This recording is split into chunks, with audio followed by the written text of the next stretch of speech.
Hi there. So here I am going live a little bit earlier than I normally do. So hopefully a lot of the people that watch these videos will still be here tonight. And as per request, what we're doing tonight is we're doing the My Scream Shout Factory collection here live. So basically, as I show them, if you guys have any questions about the Scream or Shout stuff, if there's anything that you want to know, then just be sure to comment, and I'll be sure to answer. So right now, we're just a little earlier. Hopefully, I'll get some people come in sooner or later. So what I normally do, if if you're new to the film club, is basically we pick a topic or a category, subject, and we discuss that usually ad nauseum. It can take a while sometimes, especially if we get talking and we get talking about different things. Now, today is Scream Factory Day. The last video that I did my Arrow video releases. I went through all my Arrow video stuff. We ended up talking about a lot of different like turns and twists along the way. So if you're new here, hopefully that's something that you'll get a bit used to. But let's see how tonight goes, and let's start with my with my Shout Factory stuff. And I started collecting Shout Factory before I started collecting Scream Factory. The way that it worked was basically there was a store called CD Plus, and when I got to St. John's, it was actually one of the first places. I used to live in St. John's. When I went to CD Plus, it was one of the first places I ever like actually noticed like kind of the collector videos that I get. Like they were beyond the anchor base stuff that I used to get. There were the Roger Corman collection and stuff like that. So I started collecting that, and I eventually would come into you know when Scream Factory was announced. I was on board right away. So let's get right into it, and hope you guys come in here tonight. So first off is it's a documentary one, and a lot of people ask about like documentaries and like which ones I like, which ones because I am doing a documentary video down the road as well. That was requested, and one of the documentaries that I really like is one here, Psycho Legacy. And if you've ever listened to the Shockwaves podcast, there's a guy in there named Rob Galuza, and he's the guy behind the Psycho Legacy documentary. He's actually also behind the whole the Psycho remake commentary that when Scream Factory did like the Psycho like the '98 like commentary, he did the commentary for that, and incredible with one of the writers, I think, with the writer of it. So this is Psycho Legacy. It's actually a 2-disc one, and it's got a bunch of bonus features on it. It's a great little documentary. It's not one of those like ultra like comprehensive like 4 or 5 hour documentaries, but it's like usually around a 90-minute documentary. It's pretty cool. And early Shout Factory one, probably before I realized that I was actually collecting Shout Factory. Next up, there are a couple that I grabbed early on. Hey there, Tommy Films. I started a little bit earlier tonight, so I wasn't really sure if anybody was gonna get in here from the regular crowd, but really happy to see you here. And I'm doing my Scream Factory stuff, my Scream Factory and my Shout Factory. If you were here last time, that was the most requested thing that I got, so I figured I'd do that today. And this is a R.L. Stine series. This is not the Goosebumps. This is actually a different one that they did called The Haunting Hour. And I've been trying to collect like a bunch of the R.L. Stine stuff from like not really from my childhood, but from my I watched that with my kids and stuff, so it's kind of cool to see. Actually, got 2 of those, Volume 3 and Volume 4. I need the first 2 volumes actually. Now this one here is where Shout Factory and Scream Factory kind of like merged. Before there was like a Scream Factory label, like doing all these like horror stuff. There was Shout Factory, and Shout Factory pretty much they ran the gamut. But when Scream Factory came around, there was titles that Shout Factory had already put out that were perfect for the Scream Factory label. And one of those would have been this one right here. It's called the Killer Double Feature. It's got Bad Dreams and Visiting Hours. Each have their own disc. And as you can see, there's a bunch of features on one of them, Bad Dreams, and there's pretty much nothing at all, just nothing at all on Visiting Hours. Now, they would change that, they would upgrade it. You'd get a feature of Visiting Hours once this actually made it to like a Scream Factory Blu-ray. But this is the original Shout Factory DVD that came out long before the Scream Factory one did. And it had like the Bad Dreams and Visiting Hours. Another series that they took early on, and kind of big now is like the Elvira one. So Elvira's Movie Macabre. So we got the Werewolf of Washington. I'm a huge fan of Elvira, by the way, guys. I grew up with her. Although I was not a huge fan of her House of Mystery comic book series, I preferred the Cain and Abel original stuff. Pretty cool, cheesy stuff. Now, this is actually a really good movie, and for a while, this was the only way to really get it. Is there a horror film that hasn't been released by Scream or Shape Factory which you would love them to release? There's a lot. But right now, oh God, there's a couple mentioned in my in the last video that I did, and that's a really good question. You kind of caught me off guard though. But man, I like to see them do some of the.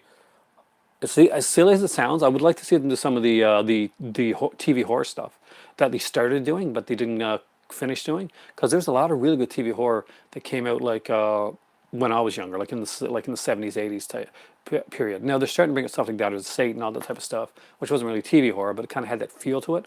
So it's kind of the nooks and crannies like stuff. I'd like to see them do a Critters box set. That's one thing that I would love to see. I'm a big fan of Critters and Critters 2.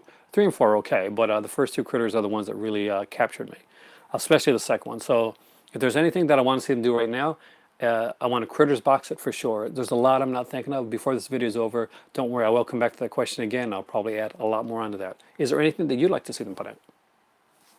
That's actually a good question. So anyone out there that wants to answer it, with a better answer than mine, but I still do think Critters box is actually pretty cool. This is Count Dracula's Great Love. Of course, I upgraded this to the Vinegar Cinema. This is a Paul Naschy film, like one of his, I think his better ones. The only time he's really played Count Dracula, and it was a cool little film. Not his best film, like his Werewolf films are definitely his best films, but this was the only way for a long time to see this kind of uncut. Any other time that I see it, I get like kind of really cut versions of the film. Now, this one here, I picked up originally because I wanted Count Dracula's Great Love, but this was a double feature, so I had two on here. So I had Count Dracula's Great Love, which I already got, and Frankenstein's Castle of Freaks, so it was a double pack. And the cool thing about again with them, they do it like an actual double pack where they actually have the two, and there I'll let you see the Elvira picture on the inside. If you're a male Elvira fan or a female Elvira, if you're an Elvira fan, you're going to like seeing that anyway. Again, there was another double pack of movies that I kind of really liked, and yeah, some of these I like to see. And like one of these I would like to see actually come out on Scream Factory, and that is Devil's Wedding Night. Legacy of Blood, I don't remember as much. Critters, Dead Alive. Oh yeah, why didn't I think of that? Fright Night 2. Fright Night 2 deserves to get the Scream Factory release. It really does. That's something that I would love to see them get. I know that they're not going to get Fright Night because like Sony did that, but Fright Night 2. I love to see it. They do if they can put The Exorcist like 2, The Heretic, and they get their hands on Fright Night 2, they got to go for it. Devil's Wedding Night, I love to see. I love to see them do more Italian horror. I haven't seen them do a lot of that, like some giallo stuff that maybe hasn't got over here onto the over to North America. Like we do get a lot of stuff from like Shameless and that in the UK, but I would like to see like them branch out and see how that would do with their stuff, like especially with some of the features that they put on there. And Legacy of Blood, which I'll be honest with you, I do not remember Legacy of Blood that well. I'd probably have to rewatch it again. But here, guys, hey, Guy Furry, nice to see you back.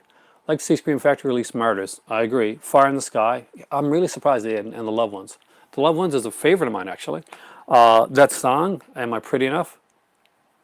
Not going to lie. It may be a little countryish, but I do love that song. And after I watch the movie, I might listen to that song how many times. My inner like geek from childhood, high school, really caught into that.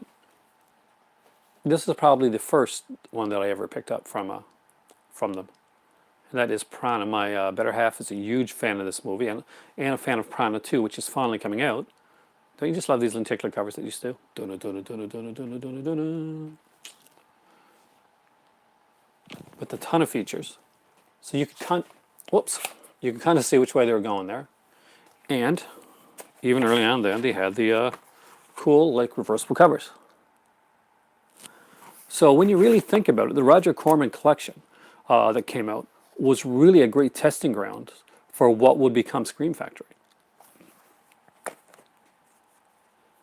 Speaking of the Roger Corman stuff, there's a few more of those I got to show you. And actually, they're pretty cool ones. This is actually a triple feature set of his kind of his earlier cheesier sci-fi stuff. And you got Attack the Crab Monsters, War of the Satellites, and Now to This Earth. I'm a huge fan of Now to This Earth. Actually, both the original and the remake. There's a third remake. I don't really remember that one as well right now, but I remember the Tracy Lords one. I remember this one here. I found them both really, really good. Actually, has a really cool, like I think it's like a trailer thing on there as well. Like yeah, 25 trailers, Roger Corman trailers on here, and an interview with Corman as well.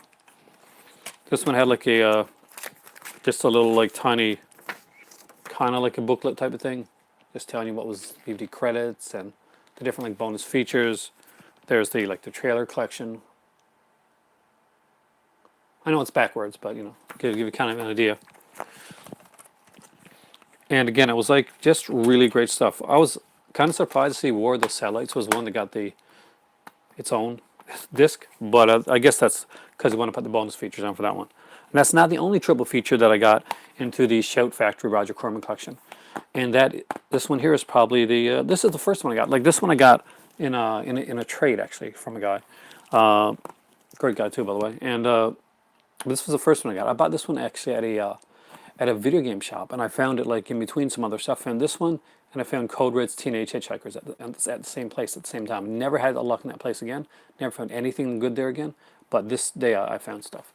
And that is the Action Pack collection as Georgia Peaches, The Great Texas Dynamite Chase, and of course Smokey Bites the Dust. Now the reason I wanted this one here, well, I like these cheesy movies, but the one I wanted this for was really the Great Texas Dynamite Chase because it got the late Claudia Jennings, and I was a really big fan of hers, so it was kind of cool to see it.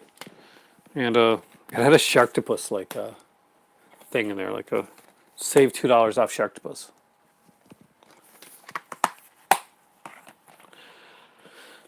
You know, down the road I might actually get a little collection of those like kind of weird Roger Corman shark movies and stuff like that. I'm not a real big Sharknado fan or anything like that, but some of the cheesier ones might be fun to have just a little collection of if we have to get cheap enough. Next up is the Roger Corman's cult classic double feature, Crazy Mama and The Lady in Red. Again, fan of both these movies, but I'm a big fan of The Lady in Red because I was a huge fan of Pamela, what's her name, Pamela Sue Martin, right? Yeah, Pamela Sue Martin, and she is, of course, she was Nancy Drew, and she was the original, what's her name? She was in Dynasty, and we'll leave it at that. And she does her, I guess, her infamous nude scene, I think, in this film. Speaking of infamous nude scenes, there is the series Big Bad Mama and Big Bad Mama 2. I am huge fans of both of these films. They are cheesy in all the good ways and all the right ways.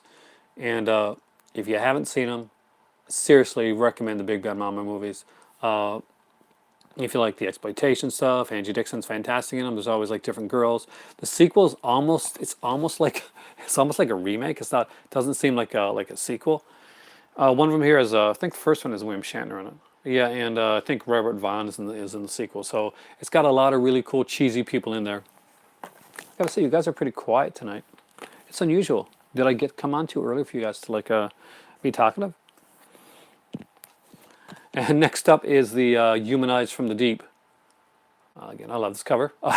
And this is a very different movie. If you haven't seen it, there was a remake. It wasn't as good. Actually, it wasn't half as good. But that's actually pretty cool. So basically, the plot to Humanized from the Deep is pretty simple. There's kind of like sea creatures that come out of the water, and they want your women. Literally, they want to procreate. Hey, Mr. Crazy Nightmare, how's it going?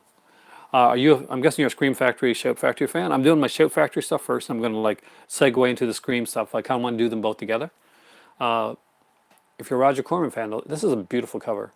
And though it's really cool, one of the neat things about it is that the sea creatures come out of the we don't see them at first, but they come out and they kill all the dogs, basically all the things that would protect the people in their houses one night, and then they come back to ravage and rape the women. That's pretty much what they do. Are there any overlooked gems from Scream Factory you think? There is, and actually as I go through, I'm going to show you my entire Scream Factory collection here tonight. I got a whole lot of stuff to show you guys, and as I go through, you'll see them, and I will definitely point them out. There's a couple like that I definitely think a few of the when saw a few of the podcasts that did stuff like that. I think I listened to Pure Cinema at one point last year. They did like a Scream Factory edition where they talked about like some overlooked Scream Factories himself. Hey there, 4K Cinema HD. It's nice to see you back here. I'm doing Scream Factory night, and I'm starting with the shout first. So Death Valley is definitely among those that I think are that a lot of people have passed over, and that I think that they should really check out. Steve McCady's in it, and Eddie, and he's really good. My favorite Roger Corman. Session 9 is one people don't talk about enough. Great Scream Factory release. Totally. Session 9 is a fantastic little film. It's one that I didn't know I was going to like when I saw it, and I wasn't quite sure. You ever have a movie like that when you start watching it and you're not quite sure if you like it, and you kind of, it just, you get hits a point and it clicks. It clicks with you. Session 9 was like that with me. It didn't click right away, but when it clicked, it really clicked big. And I don't have the Scream Factory release for yet.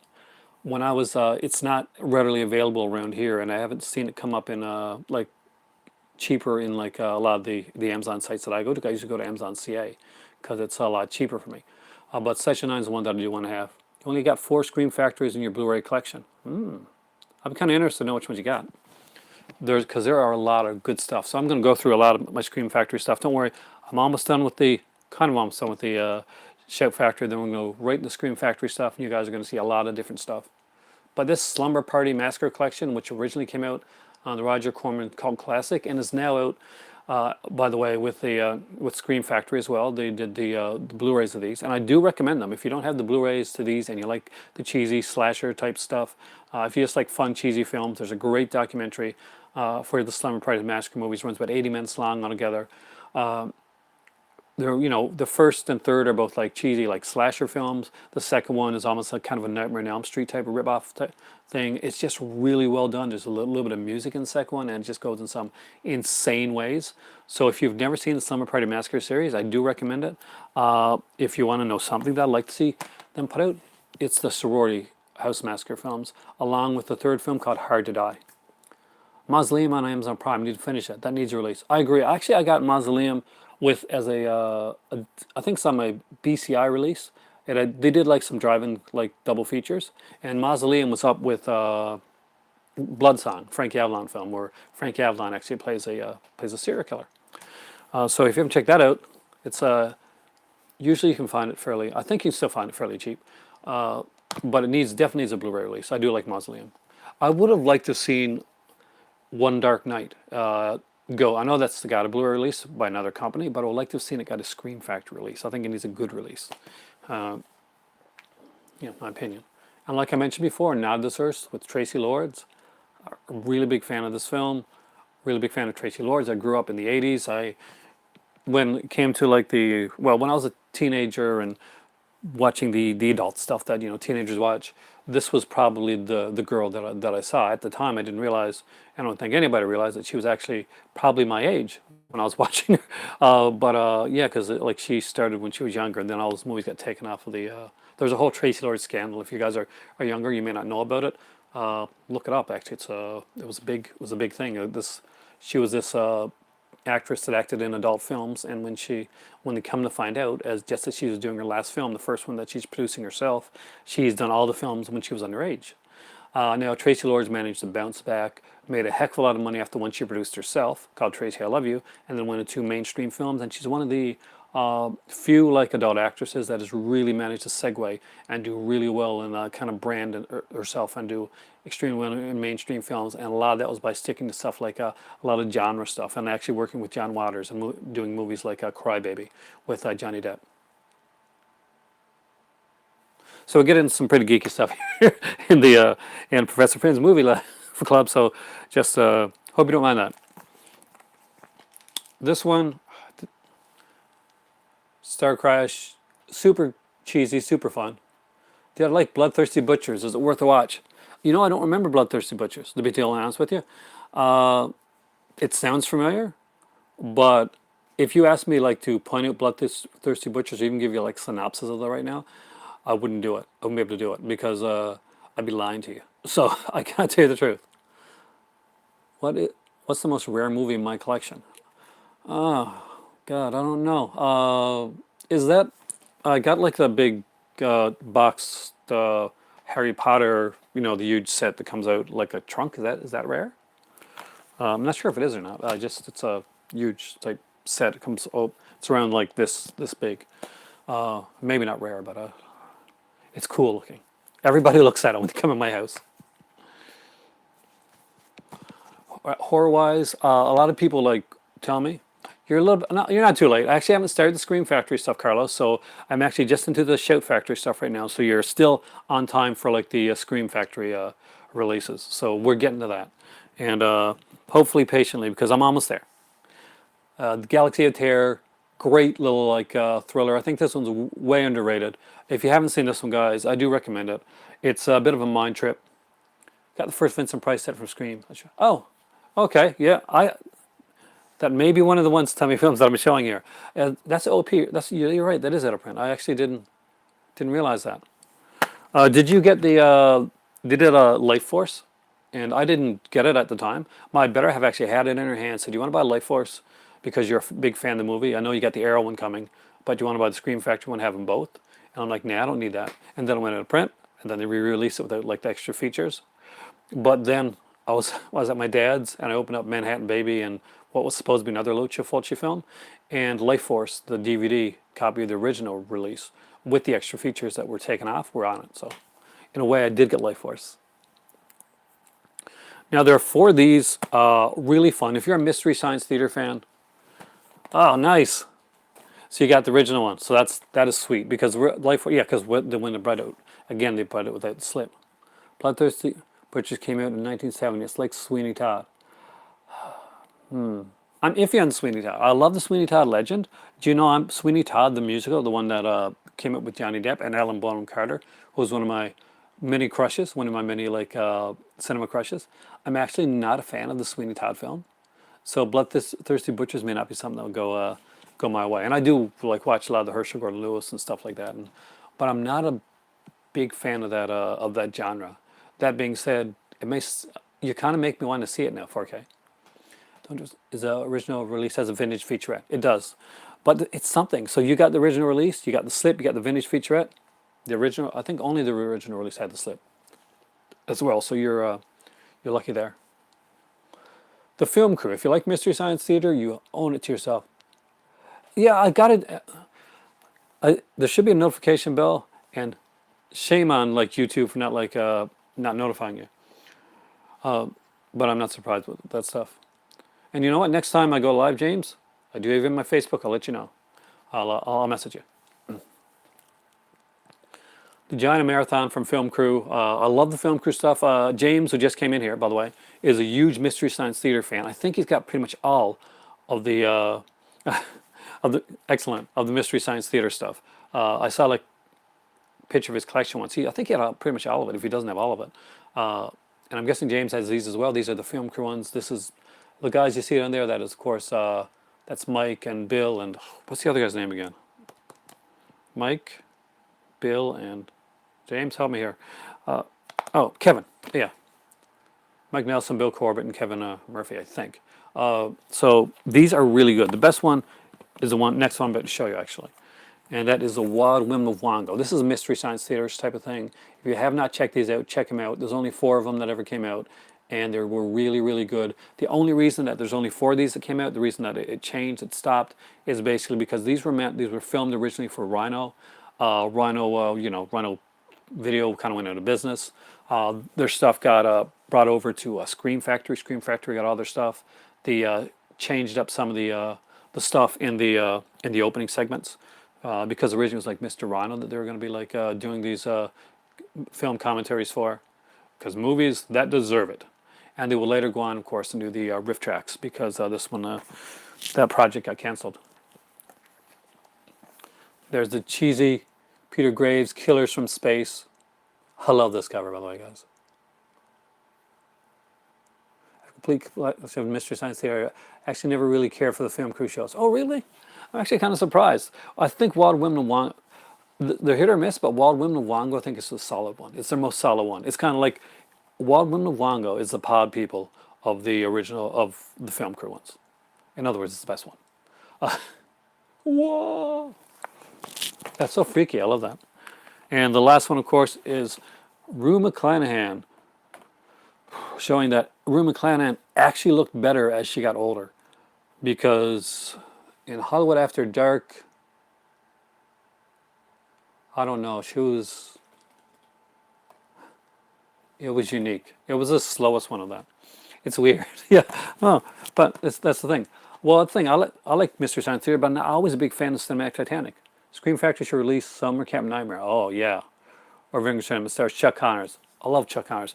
Yeah, and some nice additions, Aaron. Thanks for the effort. Oh, no problem. I'm getting into the Scream Factory stuff really soon. I'm almost there, so just so you guys know. A lot of Scream Factory stuff, actually. First off, there is the Captain America double feature. These came on TV when I was a kid. There's Captain America and Captain America Death Too Soon, where you get to see Christopher Lee playing a Mexican terrorist. No, I'm not joking. Christopher Lee yeah, it's not film. This is really cool, like 4-pack. They put out a bunch of these 4-packs. And this is actually a really decent one. It has Cyclone. I'm a huge Heather Thomas fan. Alienator, which is super cheesy. Eye of the Tiger with Gary Busey. I like that. You do like Cinematic Titanic? It takes me a while to get into it. Maybe it's because there's so many of them that I really want to get the set and rewatch it. Because I've only seen a couple of them. I've only seen them like in varying quality. Exterminator 2 actually has a commentary on it, by the way, guys. So if you don't have this one, it's actually a pretty cool one, especially for Exterminator 2, which does have a commentary. And here is my last non-Scream Factory one. From here on out, it's going to be all Scream Factory stuff. So anybody that came in later on to get to see the Scream Factory collection, you didn't miss it. Like, well, you missed the Shout Factory stuff, but you didn't miss the Scream stuff. So this is the last non-Scream Factory one, and this is the 4 sci-fi movie marathon pack. We've got Arena, Eliminators, America 3000, The Time Guardian, of course, with Mark Hamill, I think, is in that one. No, Carrie Fisher. So now, from here on out, aside from some Shout Select ones that we'll get to near the end, everything else here is going to be Scream Factory related. So I'll start with my Scream Factory DVDs, and I'll work into my Scream Factory Blu-rays. Because I did collect some of their DVDs originally as well, which is going to make... They just recently announced that the Howling steelbook that they're coming out with actually has an extra interview on it that wasn't on their other release. So I have the Howling on DVD. So upgrading to Blu-ray and getting the steelbook is actually really, really something that I do want to do now, and I can actually justify it. First up is one of their 4 all-night movie horror marathons: The Dungeon Master, Cellar Dweller, Contamination 7, and Catacombs. A lot of these have come out since on Blu-ray releases. They're all usually featureless. As of these here, What's the Matter with Helen, The Vagrant, The Godsend, and The Outing. Both of these are actually pretty good. I'm actually probably a little bit bigger fan of this one here for Cellar Dweller and Dungeon Master, 2 movies that actually had a big effect on me when I was younger. Right on. I gotta click the bell on name. I keep forgetting to click the bell when it comes to stuff like that. Not gonna lie, I do, because I got a cat. I'm so far behind on a lot of stuff. First up is Dead Shadows. I actually bought this one actually at a video store when it was closing out. I wasn't really sure about it. I saw a trailer for it and it looked very kind of a mind trip, but kind of CGI-ish as well. Never actually have sat down and watched the whole of Dead Shadows. It's one of the ones that I gotta watch. If anybody's seen this, let me know what they thought of it. The trailer looked good. That's about as much as I can tell you about this one here.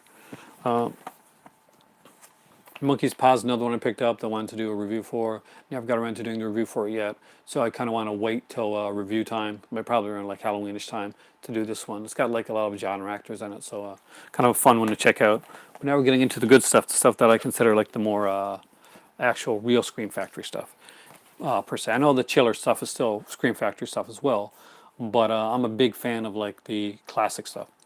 I have the 4-film collection of Angels from Hell, Chatterbox. Oh, nice! Chatterbox. Is Chatterbox on Blue yet? Because it should be. And this is the one I'm definitely upgrading. There's a really good steelbook coming out of this, guys. If you don't have The Howling, and I'd say definitely wait for the steelbook. It'll have all the features plus a new interview, and it's going to be a cool looking steelbook. I don't usually go for a lot of steelbooks, but if they're really cool looking, like the Arrow Reanimator steelbook was amazing. I had to grab that one. So this is The Howling. Great features on this. I love this cover though. I do. I think this is one of the best covers for any like the Werewolf movies that I've seen done. It just really, really is. Look at Rob Picardo there in the background. Great artwork.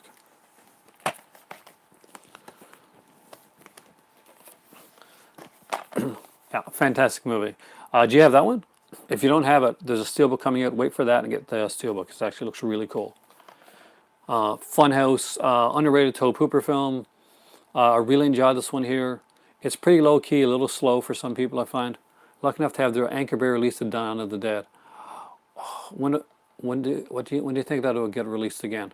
Honestly, tell me, I think it's going to be, if we see another Dawn of the Dead release, it might be a while. I would love to see a great release of it, like them to get like, and if they ever have any rights issues that's like stopping it. And that's Dawn of the Dead deserves a Scream Factory release. It really does. It deserves a really good, like a Nightbreed style Scream Factory release, like something with a big set with all the different like versions of the film on there, the Italian version of the film, the director's cut, and the original cut, and like all the features poured over from that Ultimate Edition, and more, like add more on there, just like they did with Day of the Dead, but just a bigger set, like Nightbreed. Definitely Funhouse, fantastic little film. Next up is Psycho 2. Huge fan of the Psycho series. Yeah, usually the rights peoples, well, in a lot of cases, they are being assholes. Just look at Russ Meyer debacle that's going on. The Russ Meyer estate are holding greedily on, in my opinion, to the Russ Meyer films, and they won't let go of it. That's the reason that Arrow has never been able to upgrade from their original like DVD release that they did of the Russ Meyer series. And oh, by the way, guys, I put some pictures in the background. I've actually put up some of my pictures in the background now from some of my conventions. So my Cy Savani and Gunnar Hansen pictures are in the background as well. So I'm just kind of spicing it up a little bit in the movie room. Psycho 2. I do like this movie a lot, actually. If you want to talk about underrated sequels, Psycho 2 is definitely an underrated sequel. But people do talk about it, so it's probably not as underrated as the ultra sleazy, more like a slasher film, Psycho 3. This gets a lot of hate, and I don't think it deserves it. I think it's a fun film. I think it knows exactly what it is. There were some changes in the film about who was going to be the killer and who turned out to be the killer, and that's obvious. You can see that there's some changes midway through, just with the way some of the characters kind of change, kind of like strangely, kind of do that. But again, awesome stuff. I love the Psycho films. Next up is one of my favorite Wes Craven films. Not one of Wes Craven's favorite Wes Craven films, but I really like this film. A lot of people, I think you either love it or hate it. It's a very different film. It's got a great cast. I mean, like, still coming back to that's the lovely ladies from the film, and that's Sharon Stone is right there. Becky Buckley? Yeah, she's from. She was actually Patty Simcox. If you ever saw the movie Grease, but her. So, but her hair was like in a ponytail and stuff like that. So you probably wouldn't recognize her from that. And of course, there's a girl from like Battlestar Galactica. It's a kind of like a cult film along the lines with like also having a mystery as well. We got Michael Berryman in this one, Ernest Borgnine is in it as well. A great cast. The ending twist can either like win you or lose you. You like to tell there's the thing. Say and I think that's the thing, James, that when it comes to the ending of Deadly Blessing, you're either on board with it or you totally hate it. And I haven't seen anybody yet that's been like oh, kind of down the middle with it. And I think that's one of the reasons that it hasn't gotten the love that it. That's okay. Deadly Blessings felt like a TV. It does feel like a TV movie, very much like a TV movie, but it feels like one of those old cool TV movies, one of those cool like early like '70s TV movies, and I kind of like that. I kind of dig that feel. I just realized that I just kind of like did my hair and. Do you ever see the movie Body Double? Right now, I feel like Craig Wasson in Body Double. Yeah, Return of the Living Dead is going to be coming out from Scream Factory. And that's one that people either like or hate as well. It's probably out of all the Return of the Living Dead movies, it's the most decisive film in the franchise because it is pretty much a comedic take on the first film, with a little watered down, a little less gore, a little more kid friendly. That's how I take the Living Dead one anyway. So I'm going to get my regular stuff before I get into the collector's editions. So first off is Monkey Shines. George Romero, people always talk about like his, of course, his Living Dead movies.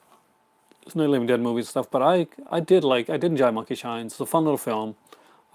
Nothing, mind shattering, but I did think it was fun. One that I really liked was The Dark Half. That was an awesome adaptation of the book. I thought they did a great job. Timothy Hutton really stole this film. He did. He made this film. And the features on both Monkey Shines and The Dark Half are incredible.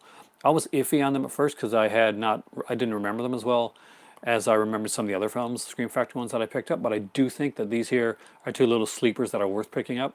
And the features on them are usually around a half hour long each, making them featurettes, and they're really good. And they're really they really go in depth and give you some fun little stories behind the scenes what happened in both these films.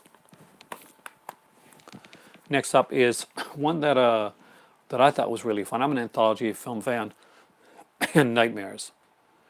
I remember this movie, seeing this when I was young. I thought they showed it in the theater where I was at, but I know that I caught it at least on the Super Channel, which was which was big back in the day for doing like a lot of the movies. That's where I think I saw Swamp Thing out originally. Uncut was on the Super Channel, and there's 4 stories in this one here. People usually remember the Emilio Estevez story, like the kind of like the arcade one. A lot of people, like me, for instance, I remember the the girl going up for the cigarette story, and of course there's the haunted car story one as well, which is kind of different. And there's the other story, which is the rats one, which I actually didn't remember at all until I actually rewatched it. Next up is an anthology one that I really like, and I can actually strongly recommend this one. Not only is this a cool little anthology film with Vincent Price and a few other like kind of cool genre actors in it. It's an early Jeff Burr film, by the way. They got the Leatherface Texas Chainsaw Massacre 3, which is probably my favorite Texas Chainsaw Massacre sequel. And I know it may seem like, hey, Polly, welcome. You're not too late. We're just getting into the Scream Factory stuff, so we haven't got to the collector stuff yet. So you're still good. Now this one here as a documentary that's like 80 something minutes long on the making of From a Whisper to a Scream. It's actually even better than the film itself. It's really well done. I actually did a review of the documentary itself. I thought it was that well done. Have I seen the new restoration Blu-ray release of White Dog? Love the movie. Scary with a deep message about racism. You mean the one that Criterion did? I haven't yet. I do love that film though. It does touch a lot of nerves. And I can understand why. From Whisper to Scream, definitely grab that one. But yeah, well, I'm a big fan of I'll do my Criterion's on there one night as well. You'll get to see what I did a Criterion Alternatives one, and people tend to kind of lean more towards my horror stuff, so that's what I've been doing lately. This one here, of course, you guys know I'm a big Amicus fan, and Tales from the Crypt and the Vault of Horror, hands down, this is one that should be in everybody's collection. It's a really fun two really fun films. You can put them on any time and just watch them. And there's open mat editions of I think of Vault of Horror.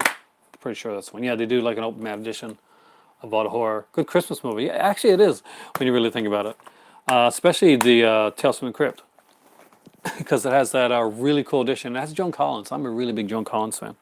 Another one, Polly, that I was a big crush of mine was Joan Collins. But I don't think I think Joan Collins is a big crush for for a lot of guys. And man, if you see Joan Collins even today, she looks amazing. It's like she's got a picture up in her attic somewhere, because she does not look like she's aged a lot. Same with Lynn Lowry. Both those women look like they haven't aged at all, in my opinion anyway. Or maybe I see it through more rose-colored glasses, but I actually do think they both look amazing. This is my favorite double features, and it is the X-Ray Barry Benton and Schizoid.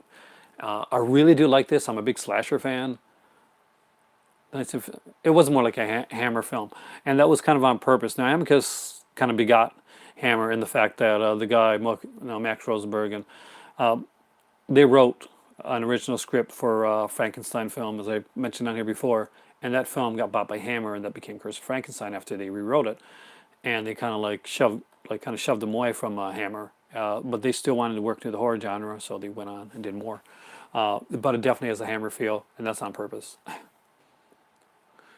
Now, this is really cool. Actually, Barbie Benton's X-Rays. It's a little bit a little sleazy, but a little fun. I'm a huge fan of Barbie Benton. I was, then again, another gorgeous actress. And Skid-Side is another fantastic film. I like Skid-Side because it has such a cast. Look at that. We got like Klaus Kinski in this one, Mariana Hill, Craig Watson, Christopher Lloyd's in this one as well. I think, yeah, Christopher Lloyd and Donna Wilkins from Angel 2. Hey, Jerry, how's it going? Haven't seen you in a while. Welcome to the Professor Pin Movie Club. As last week, Wednesday, apparently I got named.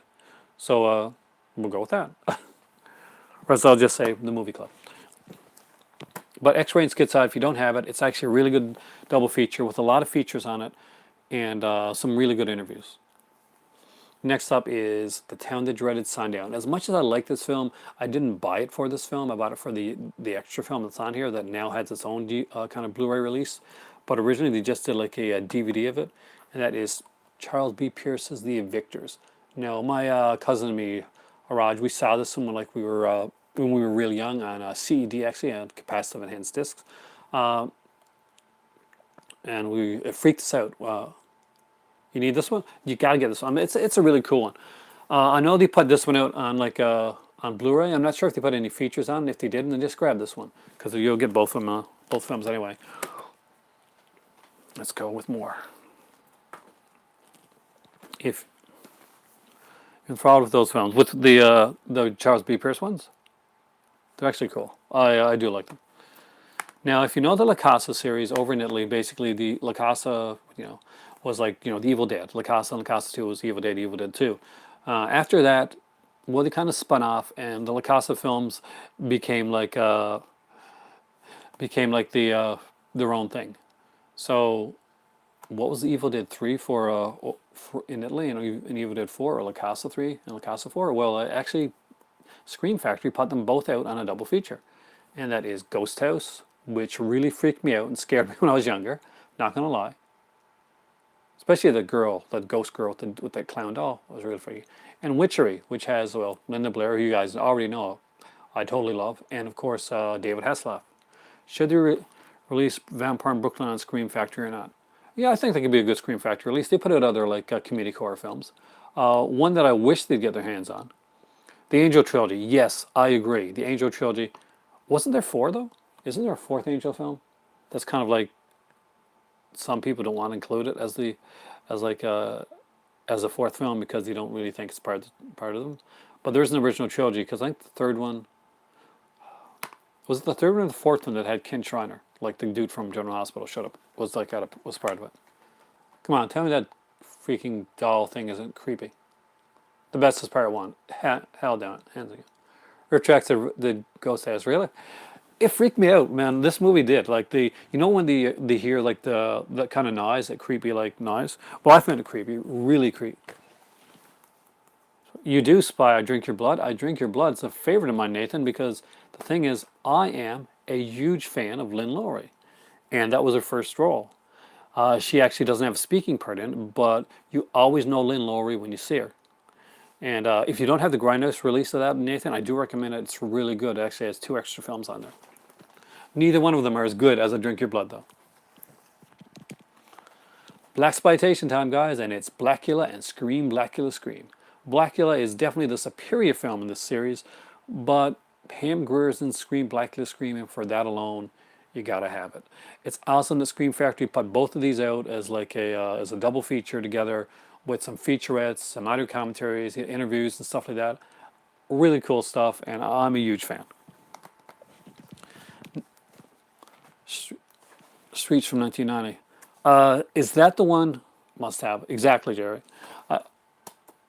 Do I collect black? I do. Both me and my better half. She's a huge blaxploitation fan as well. She's probably even more so than me. I've got the Dolomite film, but I need the other Rita Ray Moore ones. I got Shudder yesterday and finally watched Pieces. Awesome.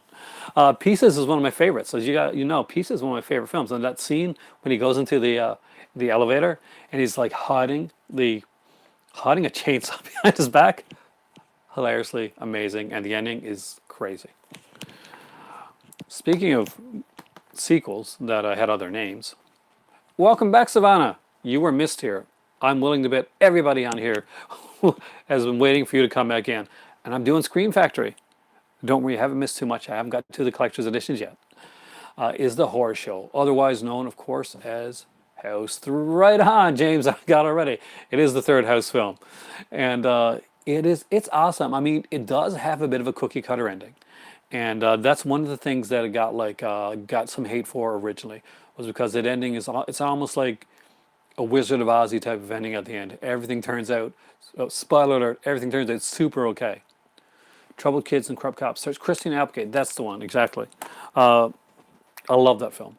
And one that would like to see them put out is a movie called Street Smart that starred Christopher Reeve. And I think Morgan Freeman was in it as well. Spree and Shocker came out at the same time, I believe. Did they? Yeah, they probably did, actually. They're very similar. There's a reason it's not just called House 3. Rights issues, I think. Because it was called House 3, I think, over in Europe. But I don't think it was called House 3 here. It was called The Horror Show. I think it was always called The Horror Show here. But, oh, Street Smart is on Blu-ray now? I gotta get that. I was a really big fan of that movie. That's one of the things that got me into. I was a journalist for a period of time, and that's one of the things that got me into it. Exactly, in Europe. Lady in White. This is a very, very cool, very underrated, a really good little horror film. And yeah, that is the Lucas Hayes. It's a very young Lucas Hayes there. Great cast in this one. Somewhere in Time. Oh, yeah. I'm a big Christopher Reeves fan. Death Trap is a movie that I would love to see come out on Scream Factory, by the way. Yeah, Street Smart is on Blu-ray. Oh, see? You guys know this stuff. I got to get caught up on some of these things. If you haven't checked out this movie, guys, really do. Watch Lady in White. Both editions of the film are on here as well. So, always cool. Not the greatest film in the world, but one that I really enjoyed. Probably because I'm a big fan of the actor. And when somebody asked me a while back, they asked what one of my favorite TV shows was, I said, well, Remington Steele. And this is one of his first kind of non-Remington Steele roles, and it's Nomads. I will say that the cover is probably better than the film, to be totally honest with you, but it's at least worth a watch. If you're collecting Scream Factory, it's probably not the first thing you're going to collect, but if you see this on a shelf somewhere, this cover is something that's going to draw you into checking it out. Now I'm getting some really good. True. The ending. I won't go any further with that one, but I do like it. You did? You didn't like Nomads? See, that's the thing. A lot of people didn't like Nomads. I did. Not their best. But, come on, they're putting out Exorcist II, The Heretic. So, Nomads is pretty classy compared to Exorcist II, The Heretic. At least, you got to give that. Well, my thought. Loved an email type service that told you when a variety of companies were putting out new releases of Blu-rays and such. Oh, everybody's got that. Well, that's true. Everybody's got different opinions. That's why there's so many cool different things that are out there. I definitely like some weird stuff. Ghost Story. This is one I definitely recommend. I do think this one fell under the radar for a lot of people, and it is exactly what it proclaims to be. I know she was hot in part 2, and for that I will have part 2 because I'm a Linda Blair fan. Linda Blair has always been super attractive. Well, not as a kid, but you know what I mean. Like when she became, blossomed to an adult. But did she do a lot of movies as a kid? I know her her stuff. Oh, what? Jerry, one of your favorites is Ghost Story. See, this is one that I do think if somebody said is there an underrated Scream Factory? This is one of them right here. Ghost Story is a really good film. Now, Ghost Story got a bit of a ravaging originally. Not because the film wasn't good, not because it wasn't cast well. Both those things were done really, really well. But because Peter Straub's book Ghost Story is just this all-encompassing amazingly in depth, like ghost story with all these different stories and weaves and turns and twists that you could not put into one film. But they tried to do like kind of get the crux of it in this one here, and extremely underrated, Jerry. This is like one of the really underrated films. So if you guys don't have it, really check it out. Let's look at this cast here. We got like Fred Astaire, Melvin Douglas, Douglas Fairbanks Jr., John Houseman, Craig Wasson, he's showing up again. Alice Krige is in this one. She plays two roles, and one of those creepy scenes that you never forget is the opening of Ghost Story. Once you see it, you don't forget it. It's much like when you're watching The Shining and you get to room 237. Ghost Story is an opening like that. She tested her limits with the controversial films with a message all through her childhood. Did she? With Linda Blair? Wonder what that was. I'm kind of wondering. What's my favorite guilty pleasure from your Scream Factory in your collection? Guilty pleasure stuff? I haven't got to it yet. But one of my guilty pleasures is probably, I don't like really like, I don't know if you call it guilty pleasure or not, but I do like the X-Ray, the movie X-Ray, and with the double feature with that one. I know it's super kind of cheesy and sleazy. It's like a very silly, funny slasher, but it's just one that I kind of like took to, and I liked a lot. Next up is Prison. My entire collection is a guilty pleasure. You know that I have a lot of. Paulie knows like a lot of the films I got here, and like knows I got a lot of the Good Syndrome and stuff like that, so he knows that's true. Prison, again, love this film. I took the alternate cover. The original artwork for this was really definitely was a brave actress. Killed was basically wasn't very good. So I'm going to share the other artwork. Kind of like it's probably the least artwork I've ever seen Scream Factory do. Very, very controversial artwork and like how badly it was done. But favorite guilty pleasure, Exorcist 2. Actually, that's kind of cool. I like that you said that actually. Another one of my favorites from the 80s.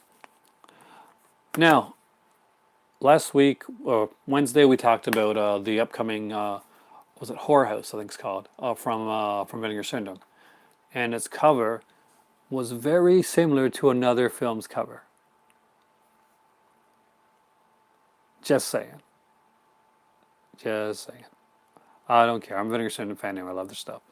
But Legend of Hell House, like this one I do like, is Roddy McDowall. I'm a huge Roddy McDowall fan. Sadly, you know, he passed on. Was one of the people that I really wanted to meet, but I never got to. I do love the way this cover's done. It's a kind of cool haunted house film. If you haven't seen it, I do recommend checking it out. Definitely, it is a lot similar, isn't it? If you look back at when they did that double feature, by the way, the one with like, it kind of has like a Pit and Pendulum look to it, the Lance Henriksen ones as well. But I was like, where did I see that at? And then I'm like, yes, that's really similar. Another great, yeah. So those two, those are, if you like ghost story films, like say if you're watching stuff like The Conjuring, you're excited about the new upcoming Changeling film, then definitely check out films like Legend of Hell House and Ghost Story. They definitely should be on your radar. If anything like The Changeling or anything like that is a movie that kind of like kind of gets you interested. Crusader to preserve film, and he was right. That's, and I am keeping that crusade up to preserve physical media. At a time when people are turning towards digital, I'm kind of not. Return of Count Yorga. Basically, this is Count Yorga with like a little bit twist with the end. These are brutal films when you think, especially this one, because I think this one is the one set in the orphanage. Yeah, that's pretty brutal, man. This was like the success of Count Yorga films kind of like spurred Hammer on to update their Dracula films. Oh, you like the background? Thanks. I'm starting to get like different stuff in there. I put my pictures there. I got other pictures on there. I'll do like a video maybe next week, like from the other angle where my autographed Sid Haig like Captain Spaulding picture is, and my Pinhead one as well. So because you know Sid Haig was an awesome guy to meet, and Doug Bradley was amazing too.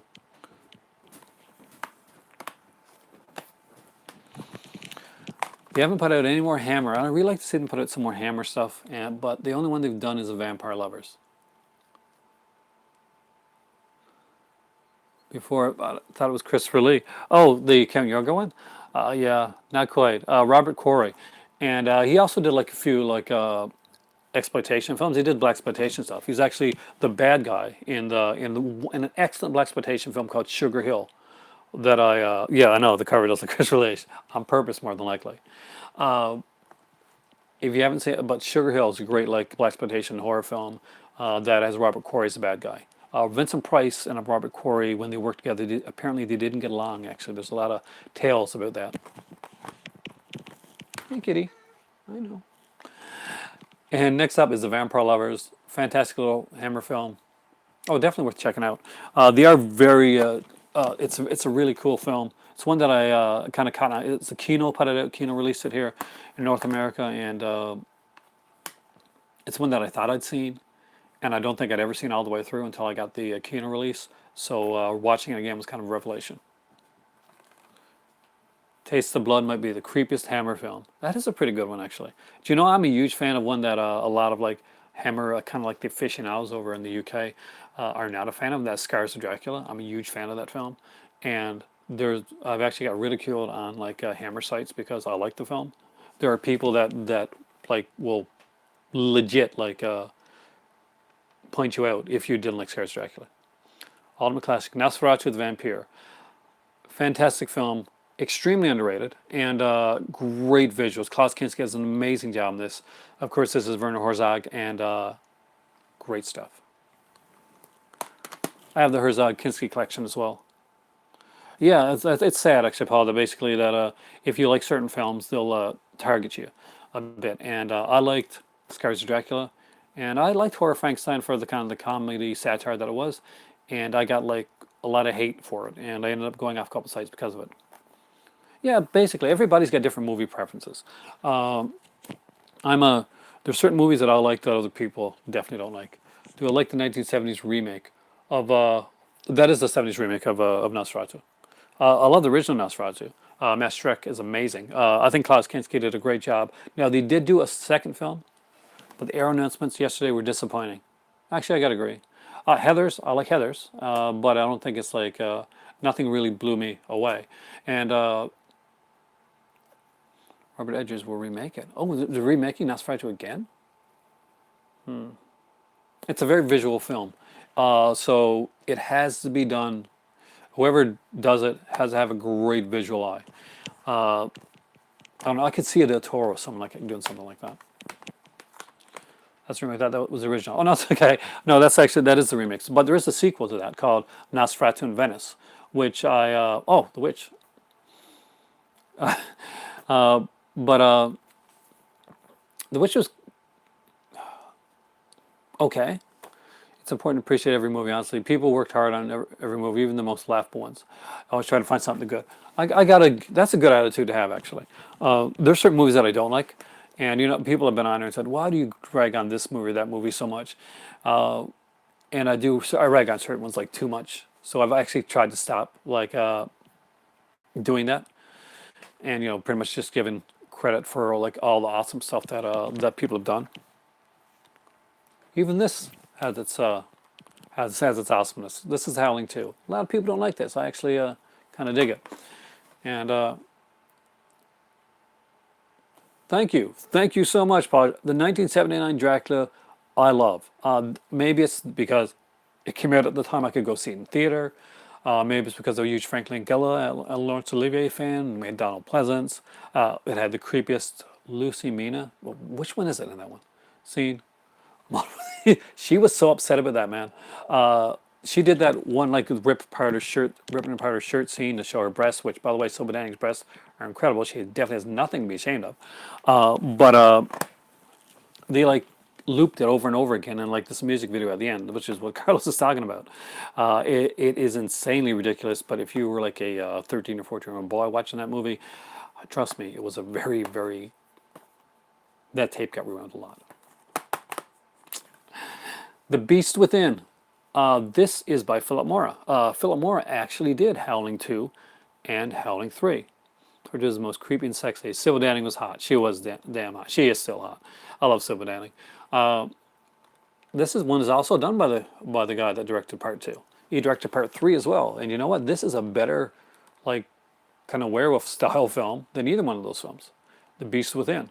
Starts off a little like it's got a great cast. We got Ronnie Cox in this one. BB Besh is here. Paul Clemens, LQ Jones. So a fantastic cast. And I really did like The Beast Within. Here's a another werewolf. I'm a big werewolf movie fan. You guys are going to see it as I go through here. Is this one here, Bad Moon, with Michael Pear. And again, huge fan of this film. The CG werewolf kind of lost me for a bit when I was watching this. I saw this movie in theater, but I did really like this. And I think this is Eric Red, right? Yeah. So fantastic film. This is one where you really feel for the werewolf. It's so easy to just make the werewolf kind of monstery, and like, oh, look how evil he is. But they go beyond it with that one. Me and Jerry have like a lot of similar tastes. I'm seeing that as we go through here now. Army of Darkness. Who couldn't get this one? I mean, it is, it's Evil Dead, and it's the most comedic Evil Dead. It's more of an action movie Evil Dead. It's a fun little film. My favorite Evil Dead is still the original Evil Dead, just so you guys know. But again, some great stuff. And do I have a favorite werewolf movie off the top of my head? I actually am I'm a huge fan of The Howling, actually. American Werewolf in London is a great film as well, but I really love The Howling, and I love Army of Darkness so damn much. It is a great film. But I like The Curse of the Werewolf that Hammer did, even though it was kind of a slower movie. There was a Legend of Werewolf one. It was kind of a fun little movie that was done. I know there was like an early 70s one called like, God, where this little kid goes up with his dad and his dad turns out to be the werewolf. What was the name of that movie? It was a good werewolf movie anyway. They remade it, or really badly remade it. Death Valley, here, guys, is one that I think is extremely underrated, and if you haven't checked it out, it's a nice little twist. Definitely check it out. Remember the Anchor Bay edition had limited 5,000. Anchor Bay kept re-releasing like Army of Darkness and Evil Dead and Evil Dead 2 over and over ad nauseum. After a while, it seemed like it was their only thing to release, that and the Halloween film. Check this one out. It's a good little thriller. Different. A lot of people like haven't picked up on it. The Boy Cried Werewolf. Thank you, James. That is exactly the movie that I'm thinking about. And I did enjoy that movie. It's one that I did find kind of fun. Wolfen. Yeah, that actually with Albert Finney, right? It was a very different take on the werewolf style, and I think it didn't get the credit it deserved back in the day. In a way, in a kind of a weird way. I haven't seen this movie in ages. Probably I haven't seen it since like I saw it in theater. But there's a movie called Altered States, which is not really a werewolf movie, but it does kind of deal with the primal, and I think that's one that I would really like to check out again. But Wolfen, I got on a 4-pack. Actually, I got Wolfen on a 4-pack here. I'd love to see that one get like a Blu-ray release. Ken Russell. I love Ken Russell. Psycho 4: The Beginning. This is one that most people don't like. I like it. This is like Bates Motel series before Bates Motel became a series. It deals with young Norman Bates, and in this one he is played by, Henry Thomas.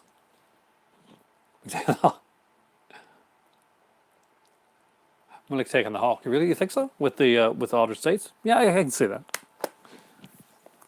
Wolfen is on Blu-ray. I know, but I want like a Scream Factory like Blu-ray of it, not like a Warner Archives type of thing. Yeah, I got the Warner Archive Blu-ray. See, there's the thing. Warner Archive Blu-ray release means it's going to be pretty bare bones. At the most, you're going to get a commentary. You can maybe get an interview. Probably not going to get that. But Wolfen is a movie that I think deserves like a bigger release. It deserves to get like a Scream Factory. And that's one that I would like to see get a Blu-ray release from Scream Factory. Next up is one that is like one of the kind of the TV ones that they did, and yeah, they do. For what the Warner Archives puts out, they extremely overcharge. You're Like My Mother. I actually found that kind of a cool film. I liked it back in the day, and it was nice to get it again. Psycho. This is a horrible remake, but but I can rewatch it because of it. It's baffling. It's like it looks like it's going shot for shot. I do like some aspects of the film.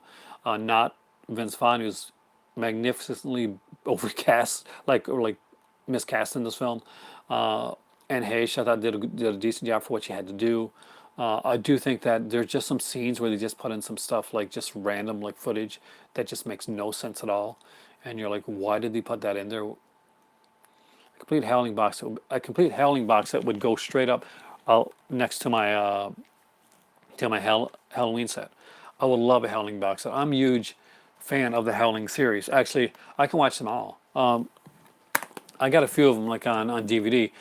I got the first and second on Blu-ray, but they have the later ones. Like I don't have Howling 4 at all.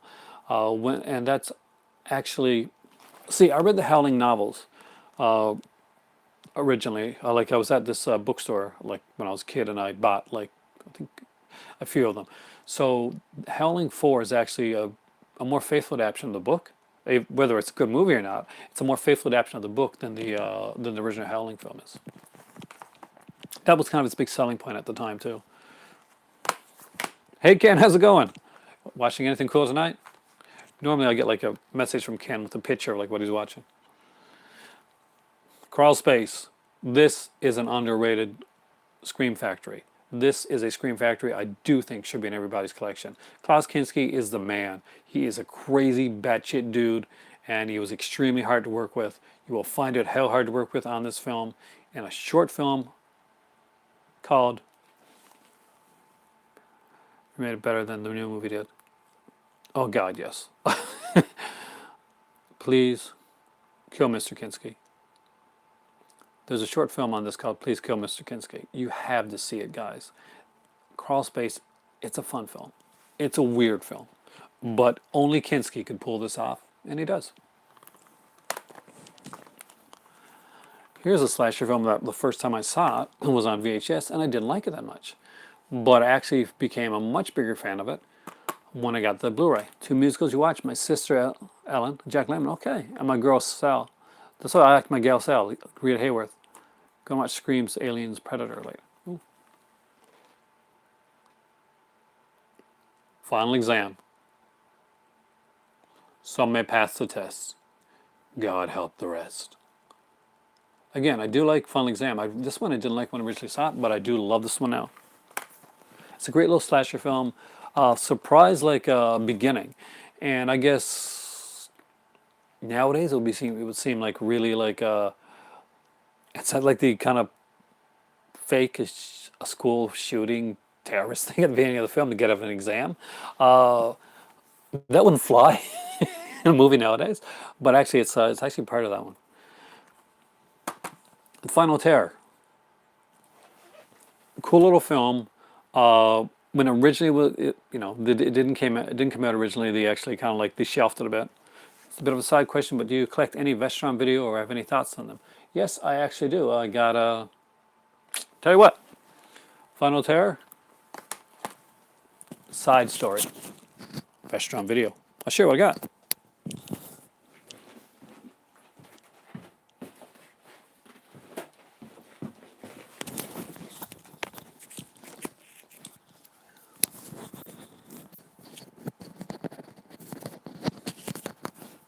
You know, Code of Silence. You're right. Actually, I didn't pick up on that, but I do like that one there. So I was asked if I had any Vestron video stuff. So I'm a big Vestron video fan. It's just they're super expensive here in Canada. 1 year for my birthday, though, my better half decided she was going to give me a Vestron video birthday, so I actually got a few of them. Spirit Toys have gone on sale on Amazon. So I got to look on Amazon.ca, though. I'm an Amazon.ca. I'm in Canada, so it gets Amazon.com is more expensive for me. So when they come on sale in Canada, I try and grab them. So before I get back into the rest of my massive like Scream Factory stuff, a little Vestron detour. I have a Chopping Mall, one that I really, really love. Do recommend it if you haven't seen it. Fantastic little film. Blood Diner. It's okay. It's probably the least of the Vestron video stuff. Like really seriously, it's definitely the least. Had the rights to Wraith and My Bloody Valentine. I like to see somebody put out a Wraith, my God. And My Bloody Valentine is screaming for like a good release. And as you know, Ken, I live right next door to where they've made My Bloody Valentine at. So if you want me to go and like do basically how the town looks now type of thing, a Horror's Hallowed Grounds, I can do that. I live here. Fun film with killer robots. Yes, it was a fun film. And if you're an 80s guy like me, then you probably know that it starred like one of the guys from a little series called Head the Class. That was big back in the day. Definitely pick up Chopping Mall. It's really cool, and there's a lot of features on there too. And Kelly Monroe from Maroney from from Night of the Comets is in it. Best post Halloween slasher. Definitely. I'm going to do my own little hollow grounds on that down the road. Waxworks and Waxworks 2. Love both these films. Waxworks, of course, the classic. Return to the Living Dead 3. Everybody needs this one in their collection. This is an awesome film. I'm not going to lie, I love Melinda Clark. She is gorgeous. This girl just gets better looking. Lair the White Worm. Again, that's there's another Ken Russell film. Paul Sharp seems like it's Ken Russell as well there. I love Ken Russell. And I'm a huge fan of this film. And of course, this has The Last Doctor in it. Doctor Who, that is. So it's Peter Capaldi. He's actually got a pretty big part in it. Of course, there's a classic one, The Gate. Return of the Living Dead, one of the best 90s horrors. It is. J.R. Jenner made such beautiful existential horror. Are you new to my channel, Paul? Because I love Argento stuff. And I talk about Argento a lot on here. I actually did some Italian stuff. When I started doing live videos, one of the things I did was a lot of Italian giallo stuff. The Gate is a fantastic little one. I got to get the Scream Factory Gate too. It's not as good a film, but I got to have it. I'm a completist. And last but not least is the Wishmaster. Oh, yes. The Devils. I got the BFI DVD release, and that's still this one. Suspiria, the remake's coming out. The Wishmaster collection. As you wish. Big fan of those. So there we go. That's a Vestron, kind of like side detour there. Where am I at? Oh, yes. A classic. Definitely a classic. I consider it a classic anyway. And that is New Year's Evil. Underrated slasher film. Very different slasher film. Very, very. I'm watching Tenebrae. Oh, dude, you are in for a treat, Polly. Tenebrae is a fantastic film. Listen to the score, by the way, as you're going through. It's got great music. Tenebrae is one that when I used to go jogging when I had my old Android phone, I had the Tenebrae soundtrack on my phone. I'll listen to it. No, not a problem. I'm going to get through my whole collection of stuff, and anything that you want to see, Polly, definitely, ask. And if I don't get to them in one video, I'll get to them in the next. But I'll go in depth with the Vestrons a little bit more in in another video. New Year's Evil, though, guys, you haven't checked it out? Really, check it out. Roz Kelly's in it from, of course, Happy Days fame. She was a Pinky Tuscadero. She was meant to become a regular character. There was some money issues. Do you have the Cat People? We'll get to it. Cat People is a film that I really like, and Annette O'Toole is another one of my crushes. So, do you think I got Cat People? Natasha Kinski is gorgeous. The Legacy. Speaking of cats, had to grab that one. The Guardian is a movie that I both kind of a love-hate relationship with. The first time I saw this movie, I completely hated it. The second time I saw this movie, I completely hated it again. Then I saw it again, kind of liked it a bit, kind of fell more for the film. Bought it on DVD and just was kind of mad about it. And when I watched the Blu-ray, I actually kind of liked the film. Sam Elliott always had a mustache. Well, did you see the early? If you watch Mission Impossible, you get to see Sam Elliott without the mustache because he was actually in the Mission Impossible. I think it was season 4 actually, season 4 or 5 he was in. But yeah, William Friedkin's The Guardian is something I kind of love-hate. Ninja 3: The Domination. This is the original edition. Now it has a new collector's edition with probably a better transfer and more features. It's a film I really like. I love Cannon films, and Lucinda Dickey. I think I had a really big crush on her, like most guys did back in the '80s. And she did this one, and she did the Breakin' films, Breakin' and Breakin' 2, Electric Boogaloo. So most people knew who Lucinda Dickey was, but really cool stuff. And it has that classic line: "Only a ninja can kill a ninja." Next up is one that there's enough page. Yes, the crush. This is Google Doc. There's a lot of really good-looking horror actresses out there. This is one that a lot of people wanted to see, but when they saw it, some people just didn't get into it as much as they thought they were going to. I actually really like this film. I like the cast, and it is Came Without Warning, or what's known as Without Warning. We got like Martin Landau, Neville Brand.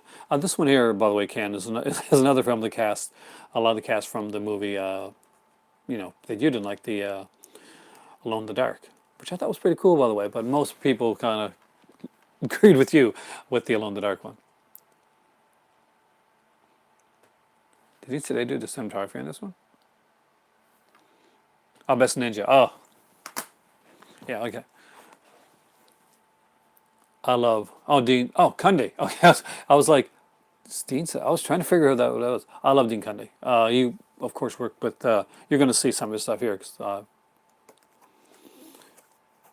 they're actually, yeah, no, they're kind of creatures. Basically, there's these like UFO type creatures, and in the back here, and you kind of throw these like kind of like these flesh creatures, and they're like on people's bodies, and they're not that big actually. They're actually much smaller than that.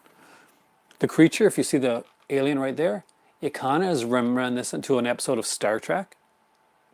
Jack Palance is always cool. I agree. Next up is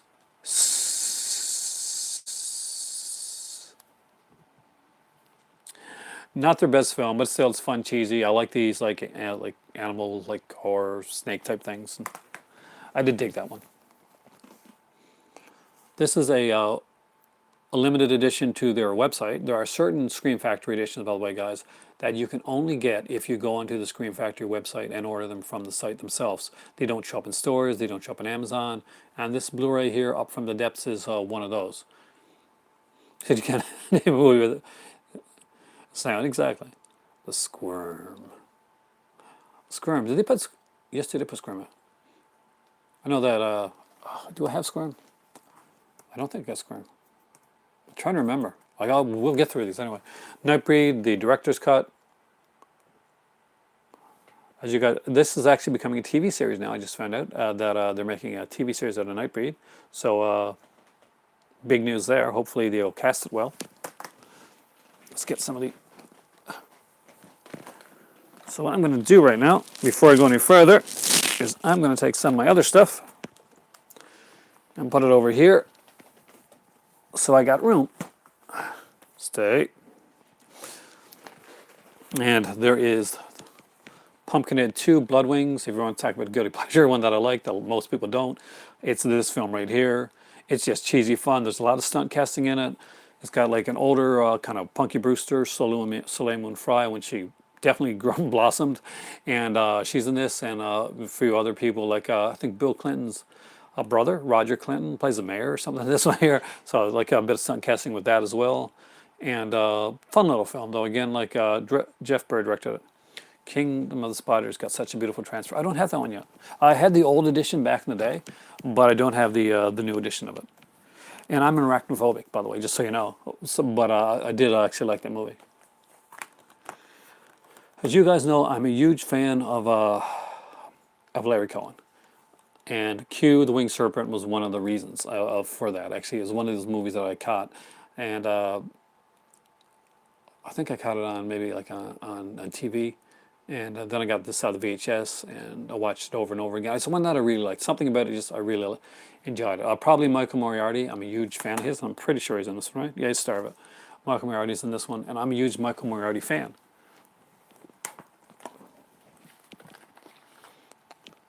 Now, you're talking about Polly Smith, talking about my crushes. One of my big ones is Lisa Langlois. She's a Canadian actress, and she does a lot of Canucksploitation horror stuff. And it is the only reason that aside from the fact that this is Canucksploitation, that I own the film The Nest. Look, The Beast Over the Chrysler Tower, yeah. See The Nest? This is about killer cockroaches. I hate insects.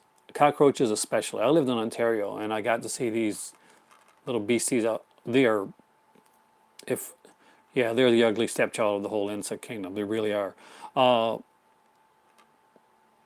Yeah. So I own that one because of her. It does have a cool cover. Another movie that I owned, that I would have owned anyway, but I'm really glad that she's in it. Lisa Langlois is in like a few, but this is my favorite one that she did, called Deadly Eyes.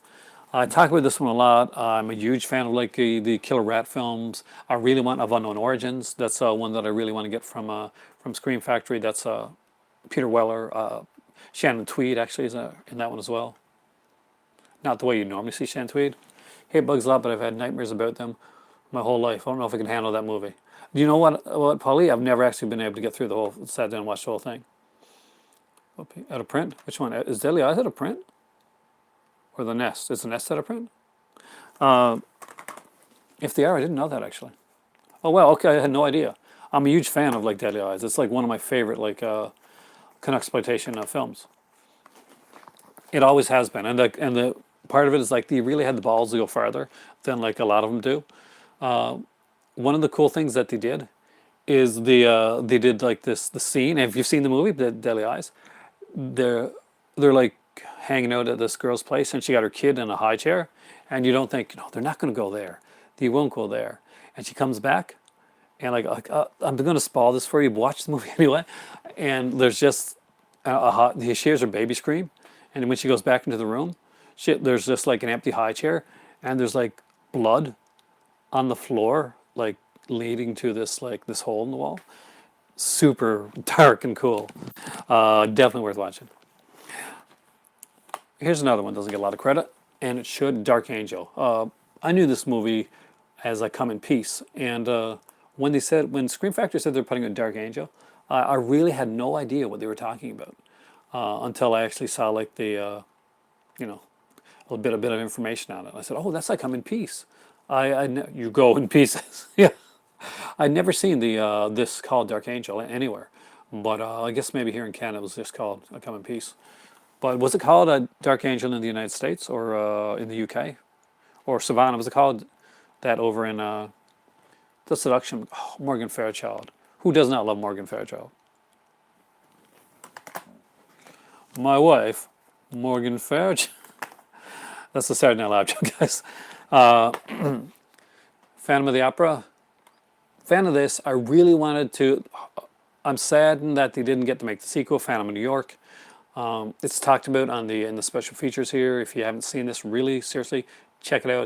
It's a really fun film. It has another one of my crushes.